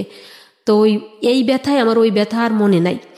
তো একটা রিক্সাওয়ালাকে বললাম যে তুমি কি অমুক বাড়ি চিনো? তা বললে অমুক বাড়ি, হ্যাঁ চিনি। তাই বলে ভাই তুমি কি একটু যাবে আমার সাথে? তখন ওখান থেকে 5 টাকা হচ্ছে ওদের ওই রিক্সা স্ট্যান্ড পর্যন্ত ভাড়া, ওখান থেকে হচ্ছে আবার মনে করেন যে 2 কিলোর মতো কাঁচা রাস্তা হেঁটে যাওয়া লাগে ওদের বাড়ি। এর ভিতরে আবার হচ্ছে সাঁকো আছে 2-3টা। তো রিক্সা নামায় দিয়ে বললো যে আপনি এখন হেঁটে যান এত এত পথ। তখন আমি মানে কান্না করে দিলাম, বললাম যে ভাই আমি কিভাবে যাবো এতগুলো ব্যাগ নিয়ে, আপনি আমার সাথে চলেন, আপনাকে আমি টাকা দিব, আমার কাছে টাকা আছে, আপনাকে আমি টাকা দিব, আপনি চলেন। তো ওর ওই রিক্সাটা হচ্ছে ওই মানে বেড়ার সাথে যেটাকে বলে ও তালা দিয়ে ও আমার সাথে, ওই ছেলেটা একাই সব ব্যাগগুলো মাথায় কাঁধে অমুক সমুক করে নিল, যে টাকা দেওয়ার কথা বলছি ও আমার সাথে গেল আমাকে আগায় দিতে। তো আমি ওই বাড়িটার ভিতরে মানে জিজ্ঞাসা করতে করতে ঢুকলাম, কিন্তু যখন আমি ওই বাড়িটার ভিতরে ঢুকি আমার শ্বশুর বাড়ির ভিতরে, তখন একটা মহিলা আমার পাশ দিয়ে বের হয়ে যাচ্ছে হন হন করে। তো আমি বুঝলাম যে কে যেন, মনে হচ্ছে যেন কাজের মানুষের মতো আর কি। তো আমি যখন ওই বুঝলাম যে এইটা শোয়েবের ঘর, মানে ও যখন যেমন বর্ণনা দিত যে এইটা আমার এইরকম আমার সামনে আমাদের ঘর, এইটা চাচার ঘর। যশোর শিক্ষা বোর্ডের চেয়ারম্যান শাহজাহান খান ছিলেন, 1996 সালে উনি রিটায়ার্ড করছেন, ও হচ্ছে ওর ভাই। আর হচ্ছে দুইটা যে সিভিল ইঞ্জিনিয়ার, যে ওর দুইটা চাচাতো ভাই, ওনারা ঢাকাতে, মোটামুটি ভালো সম্ভ্রান্ত ফ্যামিলি। 11টা MBBS ডাক্তার হচ্ছে ওদের ফ্যামিলিতে, 11টা MBBS, এবং হচ্ছে বোর্ড চেয়ারম্যান একজন, যুবনের মহাপরিচয় মানে একেবারে খুব টপ লেভেলের আছে 2 জন এরকম, এবং প্রত্যেক ঘরের থেকে 1-2 জন বিদেশে আছে, মানে এরকম একটা ফ্যামিলি। বাড়ির জন্য কোথায়? যশোর না, এটা হচ্ছে মঠবাড়িয়া, মঠবাড়িয়া জেলা। তো একটাই ও হচ্ছে আর কি মানে ফ্যামিলি কি গোষ্ঠী থেকে বিচ্ছিন্ন আর কি একটা ব্যক্তি, মানে ওর ছোটবেলা থেকেই নাকি ওর কার্যকলাপ এরকম। সেই ছিল শোয়েব। বাড়িতে ঢুকতে যাচ্ছেন আপনি, এবং বাড়িতে ঢোকার পরে কি অবস্থা দাঁড়াবে, এবং আপনি তখন 9 মান্থ প্রেগন্যান্ট। হ্যাঁ, চিন্তা করতে থাকুন, দেখুন গল্পটা এখন আবার কোথায় এসে দাঁড়িয়েছে। ফিরছি, মাত্র 2 মিনিট পরেই ফিরছি। আশা করছি আজমিরা আমরা যেখানটায় ছিলাম, যে বাড়িতে ঢুকতে যাচ্ছেন এরকম একটা অবস্থা। হ্যাঁ, এখন বাড়িতে ঢুকলাম। এখন আমি তো অসুস্থ হয়ে গেছি, 2 কিলো মানে হাঁটা, সে তো এরকম একটা ব্যাগ নিয়ে, এবং আমি তো অসুস্থ, আরো বোরকা পরা গরমে, আর নিচে আবার শাড়ি পরা, এই অবস্থা মানে সব মিলে। তো ওই যে ওই সিঁড়িটা দেখে আমি রিক্সাওয়ালাকে বললাম যে ব্যাগগুলো এখানে রাখো, আমি বসে পড়লাম। সামনে সিঁড়ি, বাঁধানো সিঁড়ি, হচ্ছে মানে বিল্ডিং 1 তলা। আমি বসলাম, বসার পরে ওই মহিলা আবার ব্যাকে চলে আসলো, পিছনের থেকে ঘরের ভিতরে ঢুকলো, মানে ওনাকে ঢুকতে দেখলাম। তো বললাম যে এটা কারা? তো বললো যে এখন আমি কাকে আমি কি বলবো। তখন ওই রিক্সাওয়ালা বলছে এটা আপনার বউ মনে হয়, যে নাম বললো যে শোয়েবের বউ। এইটা যখন বললো, ওই মহিলা হচ্ছে বারান্দাতে ছিল, ঘরের ভিতরে চলে গেল, গিয়ে ভাইয়া হচ্ছে মানে 3 হাত 3.5 হাত একটা দাও ওইটা নিয়ে বের হলো, যে এক্ষুনি 2 টুকরা করে ফেলবো, যে ওর বউ আসলো কোত্থেকে। হ্যাঁ, ওর তো বউ আছে 2-3টা, ও হচ্ছে সেই বউরাও হচ্ছে আসামি, ডাকাতি মামলার আসামি, অমুক সমুক। ব্যাগগুলা আবার কি রিক্সাওয়ালার হাত থেকে নিয়ে ছুঁড়ে মানে কাদার ভিতরে ফেলে দিল, আর মানে আমাকে মারতে যাচ্ছে। তো এই অবস্থা। তো অলরেডি লোকজন জড়ো হয়ে গেছে, 2-4 জন মহিলারা, আর ওদের বাড়ি খুব পর্দানশীল, মানে হাজি বাড়ি বলে, যেটা আমার ওই পাশের বিল্ডিংটাই লাগোয়া বিল্ডিং, ওটা হচ্ছে ওই যে ইঞ্জিনিয়ারের বিল্ডিং, মানে আমার চাচা শ্বশুরের বিল্ডিং। তো ওনারা বাড়ির ভিতরে কেউ ওই মহিলাকে পছন্দ করতেন। ওই মহিলা হচ্ছে ওই শোয়েবের বাবার আর কি মানে দ্বিতীয় পক্ষের স্ত্রী, এবং অনেক আগলি আর কি যেটাকে বলে, দেখলে মনে হয় না যে এনার এই ছেলে পেলেগুলা এরকম। আচ্ছা, উনি কি মানে শোয়েবের মা ছিলেন? আপন মা? হ্যাঁ, আপন মা, মানে খুবই একটা মানে ক্রুয়েল কোয়ালিটির চরিত্র। তো এটা বলার পরে মানে ওই গ্যাঞ্জাম দেখে আমার এখন মানে আমি আর বসে থাকতে পারছি না, মানে এখন এই মুহূর্তে যদি আমি শুয়ে না পড়ি তাহলে মনে হয় আমি মারা যাবো, আমার নিঃশ্বাস দম বন্ধ হয়ে আসছে। তো আমি মানে আর একটা মেয়ে দাঁড়ানো, আমি ওরকে 1 হাত দিয়ে ধরে আমি যখন ওরকে ওই খাটের মানে বারান্দায় উঠে গেছি, বারান্দায় উঠে যখন খাটের সাথে বসে আমি অলরেডি ওই বোরকা খুলে ফেলছি, তখন দেখে যে মানে আমার এই অবস্থা। তখন সবাই বললো যে তুমি চিল্লাপাল্লা করো পরে, আগে এদিকে আসো, দেখো কি অবস্থা, এই বউয়ের তো এই খারাপ অবস্থা। মানে এটা দেখার পরে, এটা বলার পরে এই ভদ্রমহিলা আর কোনো চিল্লাপাল্লা নাই তার। আপনি যে কনসিভ করেছেন এটা জানার পরে আর চিল্লাপাল্লা নেই না, মানে আগের যে তার যে 2টা বিয়ে, মানে তার তো কোনো জায়গায় কোনো ছেলে মেয়ে নাই, বাচ্চা কাচ্চা হয়নি শোয়েবের। এটা দেখার পরে আমার মনে হয় এই কারণেই হয়তো মায়া হয়েছে। আর তাছাড়া এখন মানে দেখেছে যে আমি মানে মারা যাচ্ছি এই অবস্থা, তখন আমি ইশারা করে বললাম যে আমি একটু পানি খাবো। তা উনি বললো যে পানি দেওয়া যাবে না, মানে উনি বললো ভালোর জন্য যে এই সময় এই মুহূর্তেই পানি দেওয়া যাবে না, একটু ঠান্ডা হোক তারপরে। পরে পানি দিল, পানি খাওয়ার পরে তো আমি বললাম যে ওই ব্যাগের ওই পকেটে অমুক জায়গায় টাকা আছে, রিক্সাওয়ালাকে 100 টাকা দাও। তখন ওই মহিলা নিজে টাকা দিতে গেল, রিক্সাওয়ালাকে 20টা টাকা দিচ্ছে, বলে তোর এইটুক থেকে 5 টাকা ভাড়া, তুই ব্যাগ ট্যাগ নিয়ে আসিস, তোর 15 টাকা বেশি। সে রিক্সাওয়ালা তো মানে পরানে বাসে, পারলে টাকা না নিয়েই যায়। মানে ও 20 টাকা দিয়েছে, মানে ও নিয়ে আসলো কেন, ওকে তারা মানে ও অলরেডি বাড়ির থেকে দৌড় মেরে বের হয়েছে। Sorry for this love, but the situation is যে যেখানে জীবন থাকে না সেখানে 20 টাকা পেয়েছি, আমি এটা চিন্তা করতেছি। বাট আমি না হা হয়ে শুনছি, বিলিভ মি, আমি জীবনে এত গল্প প্রচার করেছি, যত প্রচার করেছি তার চেয়ে বেশি অনেক অনেক বেশি শুনেছি আমি। কিন্তু আজকের এই গল্পে আমার 1 সেকেন্ডের জন্য আমার মনে হয়নি কনসেন্ট্রেশন আমি অন্যদিকে দিয়েছি। এবং আপনি যা বলতেছেন আমার কেন জানি মনে হচ্ছে আমার চোখের সামনে দেখলো সব ঘটে যাচ্ছে। চিন্তা করেন অবস্থা, মানে একটা মানুষের জীবনে ভয়াবহ। আজকে মানে কোনো সন্দেহাতীতভাবেই বলি যে এই গল্পগুলো আমি জানি অনেক কষ্ট পাওয়া মানুষগুলো শোনেন, কিন্তু একটু শুনে দেখেন তো যে এই ভদ্র মহিলার চেয়েও কি আপনার জীবনে কষ্ট বেশি বা বৈচিত্র্য বেশি? আমি শেষ কমেন্টস এখনই করবো না, আমি শেষ পর্যন্ত শুনতে চাই আসলে কি হয়েছে, তারপর কি হলো। ভাই যে এই কথাগুলো এখন আমি ঠান্ডা মাথায় হয়তো অনেক বছর পরে আপনার সামনে এসে বলতে পারছি। মানে এর একটা মানে সেন্টেন্স বলতে গেলে আমার হয়তো আমার 2 ঘন্টা কান্না করা লাগতো। মানে এরকম টাইমটা আমি পাস করে আসছি। এখন আমার মানে কান্না আসে না, মানে এটা কান্না আসে না। রাতে এখন কি করলাম, ওদের ঘরের ভিতরে আমাকে ঘুমাতে দিল একটা খাট। সেটা হচ্ছে সেই খাটের পরে উঠতে গেলে 2টা চৌকির পরে পাড়া দিয়ে উঠতে হয়, মানে এত উঁচা। মানে আগের কালের যে পঙ্কিরাজ খাট না কি যেন কিরকম বলে, মানে ওর দাদা ছিল জমিদার। মানে ওর দাদিকে বাপের বাড়ি থেকে গিফট দেওয়া হয়েছিল যে খাটটা, ওইটা এখনো আছে, সিঁদুর কাঠের খাট, হ্যাঁ ময়ূরপঙ্খী খাট, ওই ডিজাইন করা। তো মনে করেন যে আমার মাজা সমান তার পয়া কেটে ফেলছে, এখনো সে অতখানি লম্বা ওই খাটটা। যাই হোক, ওই খাটটার পরে আমাকে একটা বিশ্রী অবস্থা। তো আমি শুয়ে আছি, এখন শুয়ে থাকার পরে এখন উঠলো কতক্ষণ, বলো যে আপনি ওই যে আমার ননদরা বললো যে একটু আসেন খেয়ে নেন একটু। শোয়েব কিন্তু আর নাই, ওর কোনো ঠিকানা মিকানা কিচ্ছু জানি না কোথায় আছে। আমি কিন্তু একা যে জিদ করে চলে আসছি যে পরে আমি যখন গেলাম খেতে, তখন ওই যে পিছনে ওদের ডাইনিং টেবিলে খেতে দিল, তখন আমি ভাতটা দেখে আমি খুব খুশি হলাম। আর আমার প্রচুর খাওয়া ছিল তখন, মানে খুব খাওয়া ছিল মানুষের খাবার, হ্যাঁ এত পরিমাণ খাওয়া, মানে অল্প ভাত দেখলাম আর কান্না চাপতো যে এই ভাতগুলোতে আমার হবে না, আমার আরো লাগবে। আর মায়ের কাছে থাকা তো একটা অস্বাভাবিক ব্যাপার, আরো মা কখন খাবো এটার জন্য ট্রাই করতো যে আর একটু খাক। কিন্তু এখন দেখলাম যে প্লেটে একটু ভাত দিছে একটা ডিম ভাজা। তো আমি এইভাবে বর্ণনা দিচ্ছি এ কারণে যে আমি যখন ভাতটা হচ্ছে আমি মানে এক জায়গায় করলাম, মানে হাত কাঁচানি দিয়ে দেখলাম যে প্লেটটা মাঝখান থেকে ফাটা। এরকম একটা ভাঙা একটা প্লেটে আমাকে খেতে দিছে। তো ওটা দেখে ভাই আমার এমন কষ্ট, এমন দুঃখ লাগলো যে বলার মতো না, যে এত প্লেট দেখতেছি শোকেজের ভিতরে, এরা খাচ্ছে, অথচ আমাকে একটা কি বলে ভাঙা একটা প্লেট আমাকে খেতে দিল। আমি কি এতই নগণ্য? তো আমি একটা অজুহাত দিলাম, আমি বললাম যে আমার খুব পেটে ব্যথা করছে, আমি এখন আর খাবো না। মানে আমি একটা ভাতও মুখে দেইনি আর কি, আমি উঠে আসলাম ওইটা দেখে, ওই প্লেটটা ওদের বুঝতে দিলাম না যে আমি ভাঙা প্লেটের জন্য খেলাম না আর কি।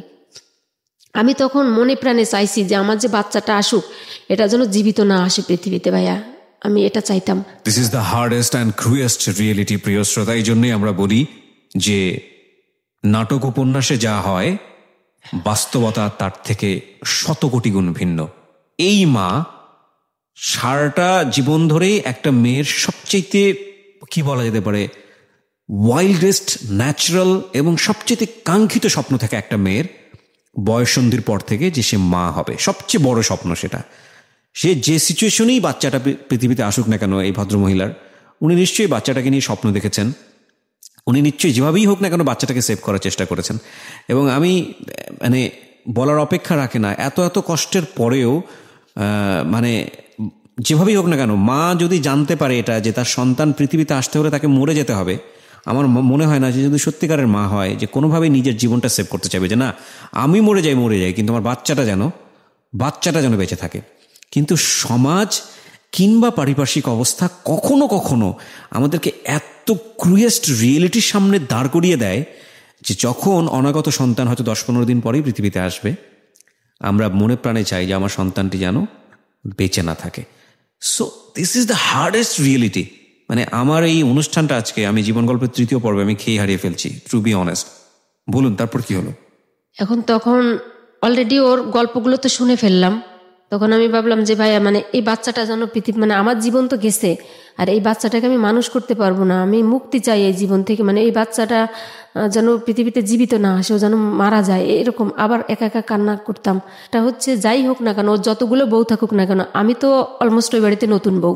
এরপরে আবার এই অবস্থা, সঙ্গতকরণের লোকজন আসে, মানে আমি শুয়ে থাকি অন্ধকারের ভিতরে, ঘরের ভিতরে, যে 4-5টা শীত কাপড় গায়ে দিয়ে এরকম, তো লোকজনের দেখতে আসে যে কেমন এই বউটা কেমন। তো সবাই দেখে আমার, কিন্তু ওই যে এত বিপদের ভিতরেও, ওই যে কাপড় চোপড়ের ভিতরেও আমার 2টা বই ওর ভিতরে ঢুকানো, যে না জানি আমি এর ডেলিভারির পরে কত অসুস্থ হয়ে আমাকে পড়াশুনো করতে হবে, আমার মাথায় এটা থাকতো সবসময়। ওরকম করে আমি রাত্রে খেলাম না, শুয়ে থাকলাম, কিন্তু রাতে প্রচুর ব্যথা, সারা রাত ওরা আমার হাত ধরাধরি করে হাঁটাহাঁটি করালো আর কি। তারপরের দিন সকালে 11টার দিকে দেখতেছি যে দূর থেকে যে শোয়েব বাড়িতে চলে আসছে। আচ্ছা। শোয়েব বাড়িতে চলে আসার সাথে সাথে ওর মা তো সেই চিল্লাপাল্লা শুরু করে দিছে। চিল্লাপাল্লার এক পর্যায়ে সে মানে কান্নাকাটি, হাসাহাসি, মানে এই অবস্থা, মানে এখন অলরেডি তারা খুশি যে তাদের বংশধর আসতেছে আর কি, এ কারণে খুশি তারা। আচ্ছা। তো যখন শোয়েব আমার সামনে আসলো তখন আমার আর বলার কিছু না, আমি শুধু ভাই ওর মুখের দিকে তাকায় আসি এবং আমি বললো যে ওরা খুব খারাপ কথা বলছে আম্মা, তাই না? আমি বললাম না, খারাপ কথা কোনো কিছু বলে নেই, আমি যদি হতাম ওনার জায়গায় তাহলে উনি তো অ্যাটেম্প করতে গেছেন যে উনি মানে কোপাবেন, মেরে ফেলবে, কিন্তু আমি হলে মেরেই দিতাম। আচ্ছা। কারণ যে তোমার যে ক্রিয়াকলাপগুলো এগুলো তো ভালো না, আর তুমি হচ্ছে আমার তো ওদিকতে ডুবাই দিয়ে আসছো সবকিছু, তারপর তুমি আমার ব্যাকে যেতে বলো বাড়ি। যাই হোক, ভালো হোক মন্দ হোক, আমি তোমার এখানে আসছি, ডেলিভারি হলে বাচ্চা যদি পৃথিবীতে আসে সুস্থভাবে ভালো, তাও আমি রেখে চলে যাব, যদি ডেথ অবস্থায় আসে তাও আমি চলে যাব। যতটুক মানে ইন্টেনশন ওকে নিয়ে ছিল বা কিছু, এখন আর আমি এখন নিজের সাথে কথা বলি না, শুধু ওই ডেলিভারি পর্যন্ত মানে ওয়েট করা লাগবে, মানে আমি এরকমের একটা কেমন শক্তর মতো হয়ে গেছি। যাই হোক, এরকম করতে করতে যেদিন আমার বাচ্চাটা ডেলিভারি হলো ওই দিন ও শোয়েব বাড়িতে ছিল না, আর ও বাড়িতে থাকতো না, ওকে কখন পুলিশ এসে ধরে বা কি দেখি, দিনে ঘোরাফেরি করতো কিন্তু রাতে অন্য কোথাও গিয়ে ঘুমাতো। তা আমার ওই ননদ ওরা থাকতো সাথে আমার। যাই হোক, বাচ্চা ডেলিভারি হলো বাসায় বসেই নর্মালে। ওই দিনও আমাদের বাড়িতেই ছিল, আমাদের বাড়িতে থাকার পরেও আমার কি কি জিনিসপত্র ছিল এগুলো নিয়ে আসলো। এখন বললো যে এই 18 দিন দেখে না, বাবা মা তো অলরেডি পাগল হয়ে গেছে যে কি অবস্থা, আমরা যাবো, ফোন মানে খবর দিল যে আমরা অমুক দিন আসছি। তো আমার পিরোজপুর চিনে তো না বাড়ি, পিরোজপুর পর্যন্ত আগায় নিয়ে আসতে গেল। তো বললো যে আপনারা এখন ফিরে বাড়ি যান, কোভিড তো একটা মেয়ে হয়েছে। তো বললো যে তুমি কি বলো, বাড়ি যাব মানে? তো বললো যে প্রিপারেশন আছে, নাতি দেখতে আসবে, বিয়াই বাড়ি, যাই হোক না কেন তোমার বাড়ি মানে যাওয়ার জন্য যদি আমার 50,000 টাকাও খরচ হয়, আমার জমি জমা যতটুকু আছে অতটুকু আমি বিক্রি করে তোমার মান রাখবা, তুমি যে আমার মান কি রাখলা সেটা তো বলার অপেক্ষা রাখে না। যাই হোক, আব্বা আমাকে আর রাখতে পারলো না, ওরা চলেই আসলো। তারা হচ্ছে 5,000 টাকা খরচ করে মানে প্রায় 15 কেজি মিষ্টি, কমলা, আপেল ইত্যাদি ইত্যাদি, মানে অল এভরিথিং এগুলো নিয়ে, মানে যাতে তারা বুঝতে না পারে যে ওর শ্বশুরবাড়ি খুব গরিব নিডি। আসলো, আসার পরে তো সেই কান্নাকাটি, আম্মারা একদিন মানে আসতে আসতে দুপুর হয়ে গেল, রাত থাকলো, সকালে চলে গেল। কিন্তু আমি তো ওই দিন থেকেই আমি অসুস্থ। দেখ, সে অনেক গল্প, অনেক কথা। আমি ওই টোটালি মেয়ের বয়স 56 দিন পর্যন্ত আর কি ওই বাড়িতেই ছিলাম। পরে আমার বাড়িতে ডাক্তার দেখার সুবিধার্থে চলে আসলাম। চলে আসার পরে আমি আমার এখানেই থাকি, কিন্তু ও হচ্ছে এইবার বললো কি যে তখন মেয়েটা আমার কাছেই। আচ্ছা, মেয়েটাকে নিয়ে আপনি চলে আসলেন? হ্যাঁ, ওটাকে কি আর রাখা যায়, বাচ্চা তো এখন সবকিছু ভুলে গেছি ওকে দেখার পর। বয়স কত এখন? ও এখন এবার 7-এ ফাইনাল দিচ্ছে। মানে ও গল্পটা শুনছে, ওকে জানে আজকে আপনি যা এগুলো বলছেন এখানে? হ্যাঁ, এত ইন ডিটেল জানে নাকি আজকেই প্রথম সবকিছু জানছে? না, ওর এখন আমার মেয়েটা যে কিভাবে ওকে নিয়ে আসলে আপনি দেখতে পারতেন যে আল্লাহ আমাকে একটা লক্ষ্মী দিছে। বাহ, ঠিক আছে, আমরা সামনে দেখাচ্ছি। তারপর এখন ওইটা নিয়ে আসলাম। নিয়ে আসার পরে আমি আবার পড়াশোনা শুরু করে দিলাম। আমি তো অসুস্থ, ওর ভিতরে শুয়ে শুয়ে যে আমাকে পড়তে, কারণ আমি বুঝে গেছি যে এর সাথে আমার আর কোনো ফিউচার নাই। তারপরে তখন ও বললো কি যে এখন তো আমার বেবিটার ইতিমধ্যে 6 মাস। কোনো বউ পেয়েছিলেন নাকি? না, কোনো বউ পাননি, বিয়ে শাদী করেছে সেটা জানতেন? হয়, সব আছে, কিন্তু সব ওই মানে একা একাই চলে যায়, কারণ কেউ থাকে না আসলে, কারণ ওই তো থাকে না এই আর কি। তারপরে হচ্ছে ওই বেবিটার বয়স 6 মাস হলো, মুখে ভাত দিলাম অনুষ্ঠান করে আমার বাড়িতেই, আমার বাবার সাধ্য মতো, কারণ আমাদের তখন হচ্ছে চাল কেনা লাগে না, ঘের মাছ আছে, নারকেল সুপারি টুকটাক যেগুলো হয় এগুলো দিয়ে বাজার হয় মোটামুটি করে গ্রামের ভিতরে যেভাবে হয় তাও 200-250 লোকের অ্যারেঞ্জমেন্ট করে আনুষ্ঠানিকভাবে আমার বাচ্চার মুখে ভাত দিলাম। ভাত দেওয়ার পরে ও বললো কি যে এখন তো কিছু করা লাগে, মানে ওর বড় ভাই যেটা সে বললো যে ওকে তাহলে ঢাকাতে দিয়ে পাঠাও, আমরা ক্লিনিক করছি বাবার জায়গা বিক্রি করে, তো আসুক এখানে। তো বললাম ভালো, দেখো এবার লাইফ ঠিক হয় কিনা, তুমি চলে যাও।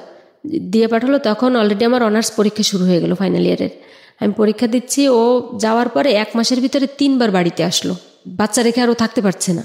তো বললো যে পরীক্ষাটা হোক তার নিয়ে যাব। তখন আমার ওই বড় ভাসুর যা বলে, ওর বড় ভাই বললো যে আমার শাশুড়িকে যে তোমার ছেলে বউ ঢাকায় নিয়ে আসো, কারণ এই ক্লিনিক রেখে নতুন ব্যবসা রেখে এরকম বারে বারে যাওয়া এটা ব্যবসার জন্য ক্ষতিকারক।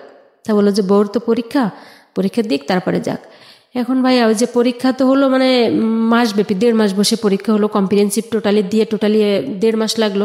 তো আমি বললাম যে আজকে তোমার পরীক্ষা শেষ, ও চলে আসলো। তো আমি বললাম তাহলে চলো আমরা কালকে ঢাকায় যাই। এখন সে আমাকে আর ঢাকায় নিবে না। তা বলো তুমি এখানে থাকো, তোমার রেজাল্ট দিবে, তুমি মাস্টার্সে এখানে পড়বা। মানে এর ভিতরে অলরেডি ও আর একটা বিয়ে করে ফেলছে ঢাকাতেই।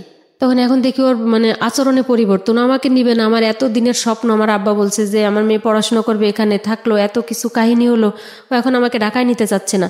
তাই আমি বললাম কেন, তুমি কি আর একটা বিয়ে টিয়ে করছো নাকি কোথাও যে আমাকে নিতে তোমার অসুবিধা? টোটালি সে আনবেই না আমাকে। এক পর্যায়ে সেই রাতে মানে এই যে 3.5 বছর ওই অবধি হয় আর কি ওর সাথে আমার থাকা, আমাকেও কখনো টর্চার করেনি, মানে কখনো আমাকে গায়ে হাত তুলিনি, এগুলো কখনো করেনি। তো এখানে আমার একটা এমন জোরে একটা থাপ্পড় দিল, আমার একটা কানের দুল একবার ভেঙে কানের ভিতরে ঢুকে গেল। যে আমি যাওয়ার কথা কেন বললাম, যে আমার সে লোক কখনো আমাকে জোরে কথা বলে না, তো আজকে আমাকে গায়ে হাত তুললো, নিশ্চয়ই এর ভিতরে ঢাকার ভিতরে কোনো কাহিনী আছে, ঢাকা তো আমি যাবই। তো আমি করলাম কি ওই রাতেই আমার বাচ্চাটাকে নিয়ে আমি আমার ঘর থেকে বের হয়ে গেলাম, মেয়েটাকে কোলে নিয়ে আমার একটা খালা বাড়ি এসে থাকলাম, ও কিন্তু আমাদের বাড়িতেই। ও সকালে চলে যাবে। আমার চিন্তা ভাবনা কি, আমি সকালে ও ঢাকায় যাওয়ার আগে আমি ঢাকায় যাব, অন্তত আমার ভাসুরের একটা কার্ড আছে আমার কাছে যে আমি ঢাকায় যাব। যাই হোক, এক পর্যায়ে সবাই বললো যে তাহলে ওর চেতাচেতি তো যুক্তি আছে, তা তুমি এখন ওকে নিবে না, কারণ এখন ওখানে কি করবে? তুমি ওকে পার্মানেন্টভাবে না নিতে পারো, তুমি বেড়ানোর জন্য ওতে নিতে পারো, যে তোর পরীক্ষা হয়ে গেছে, ওর একটু রিক্রিয়েশনের দরকার আছে, নিয়ে যাও। তো সবাই যখন বললো যে সবার জবাবদিহিতা দেওয়া লাগে, তাও বললো যে চলুক বলে মোটামুটি আমার ওই বাড়িতে একটা কোনো টুকরা মানে কিছু নাই, কাপড় চোপড় এভরিথিং সব কিছু নিয়ে আমরা চলে আসলাম ঢাকাতে। আসলাম আমার ওই ওর বড় ভাইয়ের বাসায়। তো যাই হোক 13 দিন ছিলাম ওই বাসাতে। এই 13 দিনের ভিতরে ও একদিন ওই বাসাতে আসেনি, থাকেনি আমাদের সাথে, ওই ক্লিনিকেই থাকে। রাতে নাকি ওর ক্লিনিকে থাকা লাগে, কিন্তু ও রাতে ওই ক্লিনিকে থাকার নাম করে ও ওই মহিলার কাছেই থাকে। যাই হোক, পরে ওর ভাই করলো কি বাসা চেঞ্জ করে দিল, আমাদের ওই পুরনো বাসায় রেখে 30 তারিখে বা 1 তারিখে ঢাকা। তখন তো আমি বুঝতাম না যে বাসা ভাড়া কাকে বলে, ওই যে গ্যাস বিল, কারেন্ট বিল, এগুলো সম্পর্কে কোনো ধারণা নাই। তাও 1 তারিখে নাকি বাসা ছাড়তে হয়। তো ওরা আমাদের 29 তারিখে বাসা ছেড়ে চলে গেল। আমাদের 2 মা বেটিকে ওই বাসার ভিতরে রেখে সব মালামাল বের করে ফ্ল্যাটের ভিতরে, 5তলা ফ্ল্যাট, 5তলার পরে একটা রুমের ভিতরে বললো যে শোয়েব আসতেছে, তোমরা এখানে থাকো। ওরা সবাই চলে গেল আমাদের রেখে। আর একটা পাতিলে অল্প একটু ভাত আর একটা আলু সিদ্ধ এটা রেখে সবাই চলে গেল। তো শোয়েবকে এটা ক্লিনিকে গিয়ে বলে যে আমরা ওদের রেখে চলে আসছি, আমরা বাসা ভাড়া, তুই বাসা দেখে আর কি এখন নিজের মতো করে থাক। ওই ফাঁকা ঘরের ভিতরে ওই রাতটাতে এখন থাকা লাগবে, একদিনে কোথায় বাসা পাবে? আর ওকে কেই বা বাসা ভাড়া দিবে? কোনো ফার্নিচার নাই, টোটালি কোনো কিছু নাই। একটা ব্যাগেজে একটা বাচ্চা নিয়ে কি করা, টাকা পয়সারও দরকার আছে। ভাইয়ের সাথে আর কি ওর অলরেডি জ্ঞানজাম হয়েছে, এটা আমি জানি না, এই কারণে ওর ভাই এই ডিসিশনটা নিতে বাধ্য হয়েছে আর কি, কারণ ওর তোর ক্যারেক্টার ভালো না এ কারণে। তো ওই রাতে আমরা ক্লিনিকে গেলাম, ওই যে ক্লিনিকে যে ডায়াগনস্টিক অ্যান্ড ক্লিনিক যে 11:30 ছিল মিরপুর, ওখানে।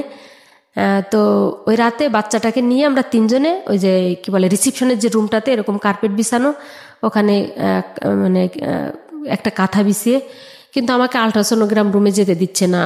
আমি তো দেখিনি কখনো এগুলো, শহরের পরে ব্যাপার আমি একটু দেখি কোথাও যে এখানে থাকো এরকম। তখন বুঝি যে ওই মহিলা আবার আসছিল কিনা রাতে, এ কারণে কি আমাকে যেতে ওখানে নিষেধ করলো কিনা। যাই হোক, গেল, একটা বাসা নিল, টিন শেডের 3টা রুম সিরিয়ালি, 3টা ঘর, মাঝখানের ঘরটা নিল মনে হচ্ছে যেন 1 হাত মাথার উপরে আর কি চাটাই, ওই টিনের। তখন 1 চৈত্র ওই দিন শনিবার ছিল। তখন আমি বললাম যে পহেলা চৈত্র আরও শনিবার আমাদের যাই হোক না কেন, একটা আর আটটা দিয়ে শুরু হোক, এটাই কিন্তু আমাদের সংসার শুরু, তো শনিবার সংসারটা করুন, আর একটা দিন না হয় ক্লিনিকে থাকি, সমস্যা কি রাতে, এটা আমি বললাম। তো আমাকে অনেক উল্টাপাল্টা কথা বললো। যাই হোক, আমরা শনিবারে ওই বাসাতেই উঠলাম। চৈত্র মাসের ঠাটা রৌদ্রে এক হাত মাথার উপরে হচ্ছে চাল, এবং এই অবস্থায় শুরু হলো তাদের সংসার, ঢাকার জীবনের সংসার। আসলে শুরু হয়েছিল, শেষটা কোথায় সেটা আমরা জানবো রাত 1টার পরে। গল্প কোথা থেকে কোথায় গিয়ে দাঁড়িয়েছে, which is very very unthinkable.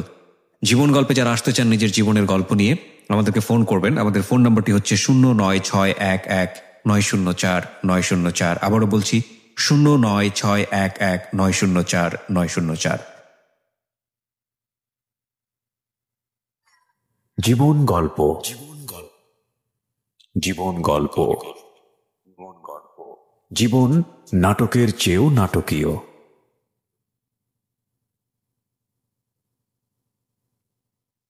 গল্পের একেবারে শেষ ভাগে আরও একবার আমন্ত্রণ জানাচ্ছি প্রিয় শ্রোতা এবং দর্শক। দর্শক বলছি এই কারণে যে ইউটিউবে ভিডিও সহ আপলোড করা হয়েছে আমাদের এই আজকের এই জীবন গল্পটি। আপনারা চাইলে ওখানে এসে দেখতে পারেন। আমাদের ইউটিউবের ঠিকানা youtube.com/dfm904। আমি আবারও বলছি www.youtube.com/dfm904। প্লিজ সাবস্ক্রাইব বাটনে ক্লিক করবেন, নোটিফিকেশন অন রাখবেন, তাহলে আপনি এখানে যতই নতুন কন্টেন্ট আপলোড করা হোক না কেন আপনার মোবাইলে নোটিফিকেশন চলে যাবে। সাবস্ক্রাইব করতে ভুল করবেন না।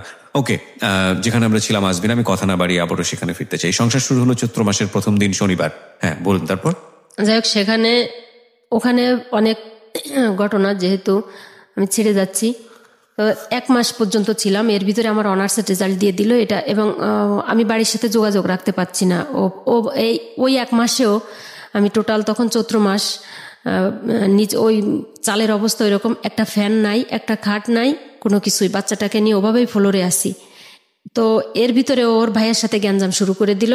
ওর ভাই ওকে ক্লিনিক থেকে বের করে দিল। আমি ও দুপুরবেলা আসলো বাসাতে বাজার দিতে, তখন আমি সবসময় 3টা চেন পরতাম, ও আমাকে দিছিল স্বর্ণের, বাচ্চার একটা আর আমার 2টা। তখন একটাই ছিল, একটা আকিক পাথরের একটা লকেট ওলা একটা চেন ছিল। তো দেখি ওই চেনটাই বড় আর কি, অনেক বড়। তো দেখি ওই আমার গলা থেকে নিয়ে নিল চেনটা, তো ওই গলায় দিত যে থাকুক। এখন দেখি হঠাৎ করে ওর গলায় চেনটা নাই। তো আমি বললাম যে তোমার গলার চেনটা কোথায়? হঠাৎ হাত দিয়ে বলে যে পড়ে গেল নাকি কোথায়, আমার এক বন্ধুর বাসায় গেছিলাম, ওখানে তো শার্ট খুলেছিলাম, পড়ে গেছে নাকি। যাই হোক, এরকম একটা কাহিনী। কিন্তু ওই চেনটা ওই মহিলাকে দিয়ে আসছে। আচ্ছা, ওখান থেকে একদিন রাতে এই কথা কাটাকাটির এক পর্যায়ে যে আমরা তো এখানে কিছুই চিনি না। মেয়েটা তখন অলরেডি অসুস্থ হয়ে গেল এখানে, যে গরমের কারণে। আমাদের বাড়িতে নিয়ে আসলো। আমাদের বাড়িতে নিয়ে আসার পরে আমাদের রেখে ওই 2 দিন থাকলো, 2 দিন। এই 2 দিনের ভিতরে আমার বাবা ঘেরে, আমাদের ওদিকে তো গলদা বাগদার চাষ হয়, চিংড়ি চাষ আমাদের বাগেরহাটের ওদিকে। ও এগুলো বিক্রি করে দিল। বললো যে, আব্বাকে বললো যে আর্জেন্টভাবে আমার টাকা লাগবে, আমি ক্লিনিকের জন্য আমার টাকা ইনভেস্ট করা লাগবে, ও এখানে 1 মাস থাকুক বাড়িতে, আমি ওদিকে গুছাই। এভাবে ও তো কনভিন্স করার পাওয়ারটা অনেক বেশি। আব্বাকে চিংড়ি মাছ বিক্রি করতে গেলে তো আর বাজারে নিয়ে যাওয়া লাগে না, শুধু পার্টিকে ফোন দিলে, খবর দিলেই হয়, এরকমের একটা ব্যাপার স্যাপার। টাকা অগ্রিম দিয়ে দিল, ও আমাদের রেখে চলে আসলো। এই যে আসলো তো আসলো, ওর আর কোনো খবর নাই। ও কোনো ফোনে কোনো কানেকশন পাচ্ছি না, যোগাযোগ রাখতেছে না, আসতেছে না। 2 মাস 3 মাস পর একটু হয়তো বা ফোন দিতে পারে। তো বললো যে আমি খুব বিপদে আছি, সেই অলরেডি ও তখন এই মহিলার সাথে সংসার করা শুরু করে দিছে। ও নিজে করে একটা নার্সিং হোম করছে। ওই মহিলা হচ্ছে মেন্টালের নার্স, ঢাকার খুব বয়স্ক একটা মহিলা, 50 আপ একটা। একদিন ওর বড় ভাই আমাকে ফোন দিয়ে বলে, তুমি ঢাকাতে কি করো? ও তো আর একটা বিয়ে করছে। আমার মাথার অবস্থা আরো খারাপ, যে অবস্থা, আর একটা বিয়ে করে ফেললো। আমি ঢাকাতে আসলাম। ঢাকাতে একা একা, বাচ্চা তখন 8, 9, 10, 11, 12 মাস, মোটামুটি বছর হয়ে গেছে আর কি বেবির বয়স। ওকে রেখেই আমি চলে আসলাম। খোঁজাখুঁজির পরে পাইলাম না পাওয়ার পরে ও আমাদের বাড়িতে একবার গেল। যাওয়ার পরে আমি সবাইকে ডাকলাম, আমার আত্মীয় স্বজন যারা আছে। তখন ওদের ওখান থেকে আমি বললাম যে ওকে মুখে দিয়ে বললে কাজ হবে না, ও যে কত বড় শক্ত লোক, ওটা হচ্ছে আমাকে ঢাকায় নিয়ে এরকম করছে। তো এখন ও কি করবে, ও একটা বিয়ে করছে কিনা এটা ওকে মুখ থেকে স্বীকার করাও, তারপর হচ্ছে আর না হলে ও আমাকে এখান থেকে ডিভোর্স দিয়ে যাক, কিছু একটা করুক, নাহলে আমি থানা থেকে পুলিশ নিয়ে আসতেছি। আমি একদম পুরো পাগল হয়ে গেছি এটা বলে। হ্যাঁ, আমি সত্য থানায় চলে গেছি। থানায় চলে যাওয়ার পরে এসে দেখি যে মানে আমার মানে লোকজন যাদের মাঝে ওকে বসায় রেখে গেছে এদেরকে কনভিন্স করে কোন ফাঁকে ও ওখান থেকে চলে গেছে। এটা করার পরে এক পর্যায়ে আমি একা একা খোঁজ করার জন্য, তখন আমার একটা চাকরির অফার আসলো হচ্ছে আশা এনজিওতে, তো ইন্টারভিউ দিতে ঢাকাতে আসতে হবে। তখন আমি বললাম এই এক কাজে দুই কাজ, ওকেও খুঁজে খুঁজে দেখা যাবে, আমিও যাই। কেউ আসতে দিতে চাচ্ছে না বাড়ি থেকে। আমি বললাম যাই মা, কি হবে, জীবন এখন তো আর চলছে না, আব্বা তো আর বয়স হয়ে যাচ্ছে, ছোট ভাই দুটো লেখাপড়া করতেছে, আমার তো কিছু একটা করা উচিত, মেয়ের খরচ, এই আর কি। তো আমি আসলাম ঢাকায়। এসে হচ্ছে ওকে ওই ক্লিনিকে পেলাম না, মানে যেটাতে ও প্রথমে ছিল। ওইখান থেকে লোকজনের কাছে খবর নিয়ে একটা জায়গায় গেলাম, ওখানে ওকে মানে পেলাম। পাওয়ার পরে ও আমাকে একটা বাসায় নিয়ে গেল, হচ্ছে ওর একটা নার্স, আর একটা নার্স ওর বাসায়, ওইখানে আমাকে রেখে দিল। বলো যে আমার তারপরের দিন আর কি আমার ইন্টারভিউ। তো ইন্টারভিউ দিয়ে আমি বাসাতে আসলাম, ওই বাসাতে। তো আমি বললাম যে তুমি কোথায় থাকো, আমি সেখানে যাব। তো বললাম আমি একটা মেসে থাকি। আমি বলছি তাইলে সেখানে আমি যাব, আমি অন্তত দেখে আসি, অন্তত তোমাকে যদি খুঁজে না পাই অন্তত জায়গাটা তো চেনা থাকলো। এরকম আমি আর কি ওই দিন বাড়ি চলে যাবো এরকম চিন্তা ভাবনা। তো ও কোথায় থাকে একটু দেখে যাই। এক পর্যায়ে ও না আমাকে নিলই না। না নেওয়ার পরে হচ্ছে আমি যখন জোরাজোরি শুরু করলাম, সে ওই বাসাতেই বসে ও আমাকে মানে খুব মারলো। ওই সেই মারির কারণে এখনো আমার এই যে ডান চোখটা হচ্ছে আমার প্রচুর সমস্যা হয়, অনেক সময় চোখে ঝাপসা দেখি এই অবস্থা মানে হয়ে যায়, মানে রক্ত নাক থেকে মুখ থেকে এরকম রক্ত বের হয়ে গেল। তো ভাইবার আগের দিন, ভাইবার আগের দিন, হ্যাঁ ভাইবার আগের দিন ওইখানকার লোকজন আবার দেখলো, পাশে ঢাকা শহরে তো ওরা পুলিশ ডাক দিল যে এই মেয়েটাকে মেরেই ফেলবে এই অবস্থা। পুলিশ আসার পরে ও পুলিশদেরকে অনেক হাতে পায়ে ধরলো, বললো যে না সমস্যা না। তারপর আমি বললাম যে, তখন আমি বললাম এই একটা সুযোগ। তাই আমি বলে ও না আমাকে এরকম ওর বাসায় নিতে চাচ্ছে না, আমি তো আর ওয়াইফ, এই যে বাচ্চাও আমাকে এখান থেকে আমার বাড়ি পাঠাবে। বেবিটা নিয়েও গিয়েছিল? হ্যাঁ, ওকে আর কোথাও রাখি না। আচ্ছা, সবসময় সাথে, সবসময় বেবির সামনে এই ধরনের আচরণ করছে। হ্যাঁ, বলে যে তাহলে তুই এখানে মুসলেখা দে, পুলিশে বলছে যে তুই এটা নিয়ে যাবি তোর বউকে সাথে করে, আর ও যদি নেক্সট টাইম এসে আমাদের কমপ্লেন করে যে তুই ওকে বাসায় নিসনি, তাহলে কিন্তু একটা মামলা হবে, তোরে কিন্তু অ্যারেস্ট করবো। তো আমি বলছি এই তো সুযোগ। ও তখন ওটা একটু পুলিশের ওর খুব ভয়, কারণ ওর তো বিগত দিনের ইতিহাস তো ভালো না, রেকর্ড। এই কারণে ও আমাকে বাসায় নিয়ে গেল। কিন্তু বাসায় যাওয়ার পরে যা দেখলাম, তখন হচ্ছে ভাইয়া মনে হচ্ছে যেন আমি একসাথে তিনটা মারি, বেবিটাকেও মারি, ওকেও মারি, আর যাকে দেখলাম তাকেও মারি, সেই মহিলাকেই। মানে ওর যে পরবর্তী যে সংসার, সেখানে আমাকে নিয়ে গেল। নিয়ে যাওয়ার পরে তো সেইখানে যা হয়, প্রাথমিক পর্যায়ে চিল্লাপাল্লা, গ্যাঞ্জাম, অনেক কান্নাকাটি। আমি শুধু কান্না করতেছি। তখন খোঁজ নিয়ে দেখলাম ওই মহিলার একটা ছেলে আছে। তখন ছেলেটা প্রায়, ছেলে মানে কি ওই মহিলার আগের ঘরের, হ্যাঁ, 15-16 বছর বয়স ছেলেটার, এরকম অবস্থা। তাই আমি বললাম তোমার তো মানে যেটা বোঝানো দরকার যে তোমার তো সংসার আছে, ছেলে আছে, আমার মেয়েটাকে বাপহারা করো না, আমাকে স্বামীহারা করো না, আমরা খুবই অসহায়। তো উনি কোনো কথা আর কি শুনলেন না। আমাকে ওই মানে ক্লিনিক নিচতলাতে, ওরা থাকে 3 তলায়, আমাকে রুমে নিয়ে গেল। রুমে নিয়ে অলরেডি আমাকে আটকাই দিল। এখন আমি না জিদের কারণে বা কষ্টে দুঃখে আমি কোনো কিছুই খাচ্ছি না। আমার মনে আছে ভাইয়া 7 দিন পর্যন্ত আমি শুধু বাথরুমে গেছি আর পানি খাইছি। মেয়েটার কি অবস্থা? মেয়েটাকেও যে টুকটাক খাবার দিচ্ছে, মেয়েটাকে খুব আদর করতেছে, কারণ মেয়েটা ছাড়া কিছু বোঝে না, মেয়েটাকে খুব আদর করতেছে। কিন্তু আল্লাহর অশেষ রহমত, মেয়েটা তো তখন বুকের দুধ খায়, তো আমার দুধেও কম পড়তেছে না। কিন্তু আমি কিন্তু কিচ্ছু খাচ্ছি না, শুধু বাথরুমে যাই আর পানি খাই। ওদের ঘরে সিদ্ধ করা পানিও আমি খাই না। এটা মানে, আর আমি ফাঁক খুঁজতেছি যে কখন আমি বের হবো এখান থেকে। ও আমাকে যেতে দিচ্ছে না। কিন্তু মা ওকে ফোন দিছে, তো বলো যে বেশি যদি আপনারা চিল্লাপাল্লা করেন হচ্ছে ওরে ঢাকা শহরে মেরে ম্যানহোলের ভিতর ফেলে দেবো, আপনারা আর ফোন দিবেন না। এটা বলার পরে তো আব্বা আমার কি অবস্থা হয় সেটা তো বুঝেন। তো একদিন আমি একটু শুয়ে আছি, ওরা দুপুরে কেউ নাই বাসায়। হঠাৎ করে দেখি যে ওরা দুজনেই চলে আসে। মানে আমি একটু ঘুমের মতো, বাচ্চাটা পাশে নিয়ে আমি একটু ঘুমের মতো আসছি, মানে আর তো পারি না, ক্লান্ত হয়ে গেছি। হঠাৎ আমার হাতে ব্যথা পাচ্ছি, মানে খুব। ওরা আমাকে ইঞ্জেকশন পুশ করতেছে।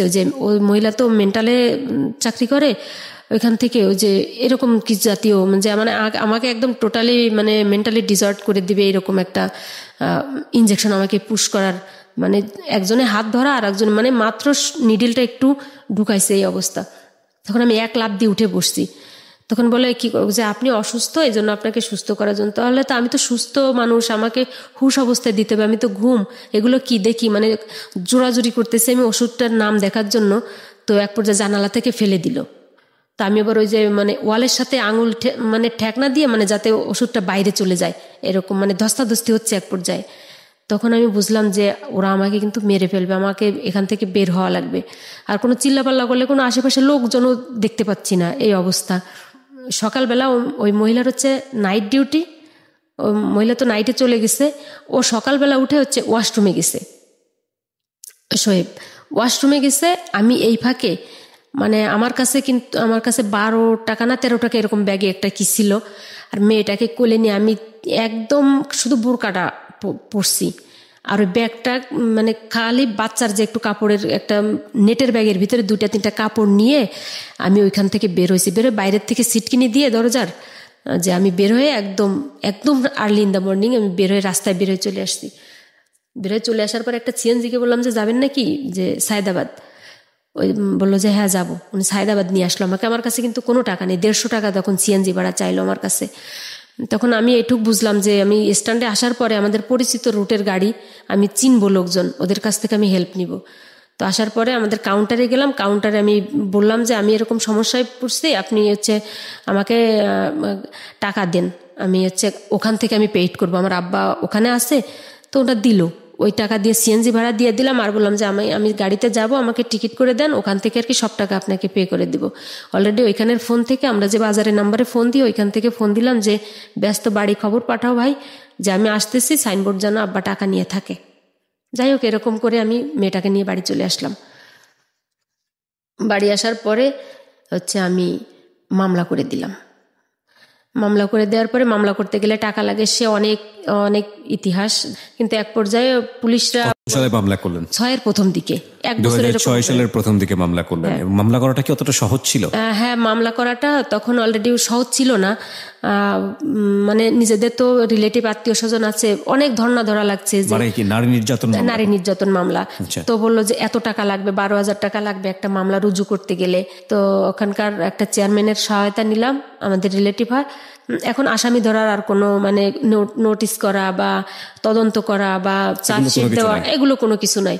তখন আমি বললাম আসামি কোথায় থাকে আমি জানি, আপনারা আমার সাথে যাবেন, ঢাকাতে আপনাকে ধরাই দিব। তো ওনারা যে এস্টিমেট আমাকে দিল যে ঢাকাতে, বাগেরহাট থেকে ঢাকাতে আসামি ধরাতে আসলে মিনিমাম 50,000 টাকা খরচ আছে। একটা গাড়ি নিয়ে আসতে হবে, ওখান থেকে ফোর্স নিয়ে আসতে হবে, প্রথম দিন যদি না পাই দ্বিতীয় দিন ওদের জন্য ওয়েট করতে হবে, তাদেরকে হোটেলে রাখতে হবে, তাদেরকে টাকা দিতে হবে, মানে এইসব মিলে 50,000 টাকার একটা অ্যামাউন্ট আমাকে বললো যে এই টাকা খরচ আছে তোমার। দেখেন 50 পয়সা খরচ করার মতো তো অ্যাবিলিটি আমার নাই। তো আমি বললাম যে আপনি আমাকে রিকলটা দেন, আমি একা একা মানে আসামি ধরি। তখন ওনারা হাসাহাসি করতেছে যে তুমি পারবা? তাই আমি বললাম যে আমি পারবো। তখন আর একজন বললো যে দিয়ে দেন তো দেখেন পারে কিনা, বিপদ ছাড়ান। ওনারা মানে তাচ্ছিল্য সহকারে আর কি দিল আমাকে কাগজটা। দেওয়ার পরে আমি ওই দিনই রাতে গাড়িতে উঠলাম। রাতে গাড়িতে উঠে আমি তখন আর বেবিটাকে কাগজ দিয়ে দিল আপনাকে, মানে আপনি কিভাবে আসামি ধরবেন? আপনার তো ধরার এখতিয়ার নাই, আপনার সাথে তো পুলিশ লাগবে। এটা যখন আমি থানাতে দিব, মানে ওই কাগজটা আমাকে দিয়ে দিল, রিকুইজিশনটা দিয়ে দিল আমাকে আর কি, যে এটা আপনি ওইখানকার আসামি যে থানার আন্ডারে আছে ওই থানাতে জমা দিলে ওরাই আপনাকে হেল্প করবে। আচ্ছা আচ্ছা, এটা আমি বলছি আচ্ছা ঠিক আছে। তো আপনি ওটা নিয়ে ওই থানাতে জমা দিলেন? হ্যাঁ, আমি আসলাম। কিন্তু আমি আসার পরে আমি এখানে একটা মানে হেল্প পাইলাম, হচ্ছে আমার ওর বড় ভাই যে যাদের সাথে শেয়ারে বিজনেস করতো ওই যে ক্লিনিকের, ওদের সাথে ওদের খুব মানে গ্যাঞ্জাম। তো আমি ওনাদের হেল্পটা নিলাম, ওনাদের ওখানে গেলাম, ওনারা আমাকে পুরোপুরি হেল্প করলো। ওনারা হচ্ছে থানাতে গেল, থানাতে যাওয়ার পরে মানে আমার কোনো টাকা খরচ হলো না। থানাতে যাওয়ার পরে ওরাই হেল্প করে দিল, পুলিশও কোনো আমার কাছ থেকে কোনো টাকা নিল না। মানে আমার ওই বেবির ছবিটা দেখার পর আমার বেবিটা অনেক কিউট, আমি কান্নাকাটি করলাম, একটা টাকাও নিল না। এই যে পল্লবী থানাতে, তো ওই বাসাতে গিয়ে কেউ ধরা গেল, দুজনকেই অ্যারেস্ট করলো। অ্যারেস্ট করার পরে ওরা অনেক মানে ওই মহিলার গলায় গহনা টহনা ছিল, ওরা আমাকে দিয়ে দিল, বললো যে এগুলো নিয়ে আপনি আমাকে ছেড়ে দেন, আমি ওকে ডিভোর্স দিচ্ছি এখনই। তখন আমি ওইগুলো ধরে আবার মানে ফিকা ফেলে দিলাম, বললাম যে আমার মানে কোটি টাকার জীবনই শেষ হয়ে গেছে, সোনা দানা দিয়ে আমি কি করব? তুমি তো আমাকে বলছিলে যে তুমি 15 দিনের ভিতরে ওকে ডিভোর্স দিয়ে দেবে, তুমি দিব্যি বহাল তবিয়তে সংসার করতেছো, আমার তো কোনো খোঁজ খবর নেয় না, বাচ্চাটার কোনো খোঁজ খবর নেয় না। এটা বলার পরে তখন ওই থানার ওসি মানে তখন উনি বললেন যে তোমার কিন্তু এগুলো আনলে তোমার নামে কিন্তু কোনো কেস হইতো না, কারণ ওরা তোমার কিন্তু স্বেচ্ছায় দিয়ে দিয়েছে। দেখলাম যে তুমি ওইগুলোর লোভী না, মানে উনি কোন সেন্সে বলছে আমি জানি না। তো যাই হোক, ওখান থেকে আমি আবার চলে আসলাম। পরে মামলা ওইভাবে চলতে থাকলো। আসামি যেহেতু বাগেরহাটে মামলা, ওদের চালান করে নিল, ওদের হাইকোর্ট করা লাগলো। ওই মামলায় হাইকোর্ট করে জামিন হলো। জামিন হওয়ার পরে এক পর্যায়ে ওরা আমার নামে বিভিন্ন ধরনের মামলা দিতে থাকলো, একটার পর একটা কাউন্টার মামলা যেটাকে বলে। তো আমি বাড়িতে, বাচ্চাটার তখন হচ্ছে 2.5 বছর অলরেডি হয়ে গেছে, মামলা এরকম ঘুরতেছে। হঠাৎ করে একদিন রাতে আমার বাড়িতে পুলিশ গেল, মানে সবে মাত্র একটু শুইলাম, এর ভিতরে শীতের রাতে, তাও আবার ও জামিন থেকে বের হয়ে আমার নামে যে একটা মামলা দিল, ওটার অ্যারেস্ট ওয়ারেন্ট বের করে থানা থেকে আমাদের পুলিশ নিয়ে এসে আমার ছোট ভাই তখন এসএসসি পরীক্ষা দিবে, আমার আব্বা আর আমাকে নিয়ে গেল। এটা বলে নিয়ে আসছে যে এটা হচ্ছে আমার বাসায় কাজের বুয়া ছিল, হচ্ছে ওর ভাই আর বাবার সহযোগিতা আমার বাসার মালামাল চুরি করে নিয়ে আসছে। বুঝতে পেরেছি, মানে আপনাকে হ্যারাস করার চেষ্টা করতেছে। হ্যাঁ, এটা তো জানি না তখন। থানাতে অলরেডি মানে আমার এলাকায় আমার একটা, তো আগেই বলছি, আমার শিক্ষা খাতে বা আমার হচ্ছে মানে এই যে সোশ্যাল যে কাজগুলো, ওয়েলফেয়ার, এই কারণে আমার একটা পরিচিতি ছিল। তো ওসি সাহেব দেখলো, মানে যে কোনো প্রোগ্রামে তো যেতাম, তো ওসি সাহেব দেখে বললো যে আজমিরা তুমি? তো আমি বললাম যে এইটা এই অবস্থা, ও আমার হাজবেন্ড হয়, এই মামলা। আসামি যেহেতু ধরে নিয়ে আসছে, ছাড়ার এখতিয়ার তো আসামির সামনে নাই। তো ওরাও রাতে পালায় ওখান থেকে, থানা থেকে চলে গেল, কারণ ওদের নামে আরো মামলা আছে, ধরবে। ওরা চলে আসলো, আমার সকালে কোর্টে চালান দিল আমাদের 3 জনে। আমাদের ওই দিন জামিন হয়ে গেল বাগেরহাট কোর্টের থেকে। এক পর্যায়ে সবাই আমাকে বললো, ইতিমধ্যে আমার অনার্সের রেজাল্ট হয়ে গেল, আমি মাস্টার্সে ভর্তি হয়ে গেলাম। মাস্টার্সে ভর্তি হওয়াকালীন মানে আমার একটা কলেজে চাকরি হলো, ওখানে কলেজটা এমপিও হয়নি। তো বলো তোমার এখন একটা স্ট্যাটাস আছে, এই যে কোর্টে আসা যাওয়া করো, দেখো ওরা মিউচুয়ালের কথা বললে। হ্যাঁ, এখন শেষ পর্যন্ত মামলা তুলে নিলাম। এই অবস্থাতে আর কি এখন ডিভোর্স দিয়েছেন না? হ্যাঁ, ও তো ডিভোর্স, যেহেতু মিউচুয়াল হলো তো ডিভোর্সের মাধ্যমে। কত সালে ডিভোর্স হলো? এটা হচ্ছে 2009 সাল, 2008 শেষের দিকে। সো ওটা মিটে গেল, এবং পরবর্তী সময়ে আপনি যেভাবেই হোক না কোনো জীবন সংগ্রামে এগিয়ে গেছেন। আপনার একটা জব হয়েছে, আমি যতদূর জানি, আপনি কাজ করছেন, আপনার ফ্যামিলিকে দেখার চেষ্টা করেছেন, আপনার বাবা মা ভাই এদেরকে দেখার চেষ্টা করেছেন প্রতি মুহূর্তে। এবং আপনি সেকেন্ড বিয়েও তো করেন বোধ হয়, না? কত সালে? 2012 শেষের দিকে। 2012 সালের শেষের দিকে আপনি এখন এই সংসারেই আছেন? জি। আচ্ছা, তো সামহাউ আগের যে জীবন, সেই জীবনের চেয়ে এই জীবনের তো নিশ্চয়ই একটা পার্থক্য আছে। আপনি হ্যাপি কিনা? হ্যাঁ, আমি হ্যাপি। এখানে হ্যাপি হওয়ার মূল আর একটা কারণ আছে, যে এ হচ্ছে আমার সবকিছু জানে এবং এটা আমার ফিউচার লাইফের গাইড। ওর সাথে আমার এই সম্পর্ক এরকম খারাপ হওয়ার পরে আমি কোনো বাবার কোলে কোনো বাচ্চা দেখতে পারতাম না। ভাবতাম যে পৃথিবীতে সমস্ত বাচ্চার বাবাগুলো মারা যেত, আমার বাচ্চার বাবা, আমার বাচ্চা তার বাবার কোলে উঠতে পারতেছে না। ও বাবার আদর কাকে বলে, বাবা ডাকটা কাকে বলে ও বোঝে না, কারণ 6 মাস বয়সের থেকে তো ওর কাছ থেকে ও মানে বিচ্ছিন্ন। মানে আমার এই হাজবেন্ডকেই ও বাবা হিসেবেই জানে, ওকেই প্রথম ওই বাবাটাকে ওকেই জানে। মানে ওকে আমি এত কষ্টের ভিতর থেকে ওকে আমি খুব ভালোভাবেই মানুষ করছি এই পর্যন্ত। তো ওর ফ্যামিলি এটা খুব মেনে নিছে। এখন বললো যে দেখো, ও ঢাকায় এসে আমার চাকরির সুবিধায় ওর সাথে পরিচয়। তো বললো যে যতই কি জব করেন? হ্যাঁ, জব করতেন, এখন অবশ্য একটা বিজনেসের ভিতরে আছে। তো বললো যে যতই যা বলো না কেন, একটা মানুষের, একটা পুরুষের দরকার আছে একটা খুঁটি, কারণ যেহেতু তুমি তোমার বাবা মার জন্য এখন করতেছো, তোমার ভাইয়েরা আছে, তাদের সংসার হবে, কতদিন তুমি এভাবে থাকতে পারবা জানি না। উনি আপনাকে মোটিভেট করেছেন? মোটিভেট করছে এখন ভালো। মানে আমার কাছে মনে হয়েছে 1 থেকে 1.5-2 ঘন্টা আমি একটা পুরো ফ্লোর মধ্যে ছিলাম। জীবন যে কতটা মানে ভালনারেবল হতে পারে, কতটা ভয়াবহ হতে পারে, কষ্টনীয় হতে পারে, কিন্তু আপনি কখনো হাল ছাড়েননি। আমি যেটা দেখেছি, এই মানুষটাই আপনি আপনার সংসার চালাচ্ছেন, আপনার বাবা মাকে দেখতেছেন, এবং আপনি একটা, যাই হোক না কেন, একটা সংসার জীবনে আছেন যেটা আপনার প্রথম সংসার জীবনের চেয়ে অনেক ভালো, অনেক ভালো।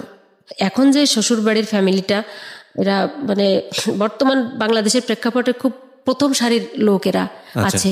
আপনার এই গল্পটা আপনি কেন বললেন রেডিওতে? কিছু দৈবিক কিছু বিষয়গুলো আছে যেগুলো আমরা বলি যেগুলো কপালের দোষ। আসলে এগুলো এখন বর্তমান যে মানে হাই প্রোফাইলের শিক্ষাগুলো, এগুলো বুঝতে চায় না বা এগুলো মানতেই চায় না, যে না আমাদের ভাগ্য নিজের হাতে তৈরি। এটা আসলে একটা কি বলে, আল্লাহর পরে আর কিছু নাই। তো আমার জীবনটা যে অশিক্ষিত একটা মানুষ বা অসহায় একটা মানুষ মানুষের পদে পদে মানে মানুষের দ্বারে দ্বারে গিয়ে হচ্ছে প্রতারণার শিকার হয়, আর আমি হচ্ছে একটা শিক্ষিত মানুষ হয়ে আমি প্রত্যেকটা জায়গায় গিয়ে আমি প্রতারণার শিকার হয়েছি। এখন এই যে আমি যখন এত বিপদের ভিতরে থাকছি, যেটা সত্যই কথা, আমি আমার ব্যাগের ভিতরে একটা বই থাকতো, আমি বাসে মানে ঢাকায় আসতেছি তো আমি ওই জানালার পাশে বসে আমি 2 লাইন পড়তাম। বা আমি হচ্ছে এমনও দিন গেছে যে আমি হচ্ছে এজলাসে উঠে গেছি তখন আমি পরীক্ষা দিয়ে, মানে আমি এইটা চিন্তা করতাম যে আমার ভিতরে যদি শিক্ষা থাকে, আমার যদি সার্টিফিকেট থাকে, তাহলে আমি কোথাও না কোথাও গিয়ে আমি কাজ করে খেতে পারবো। অন্তত মানে নিম্নমানের জীবনযাপন আমাকে করতে হবে না, একটা মানে স্ট্যান্ডার্ড মাফিক লাইফটা লিড করতে পারবো, যেখানে গেলে অনার পাওয়া যায় বা কিছু। আমি কখনো মানে আশা ছাড়িনি, আমি কখনো হাল ছাড়িনি আর কি। জীবনে কখনোই হাল ছাড়বেন না, যত কষ্টেই থাকুন না কেন, যত সিচুয়েশন খারাপই হোক না কেন, হাল ছাড়বেন না। বেঁচে থাকার জন্য আমাদেরকে যুদ্ধ করতে হয় এবং সেই যুদ্ধ আমৃত্যু, সেই যুদ্ধ করে যাওয়াটাই জীবন।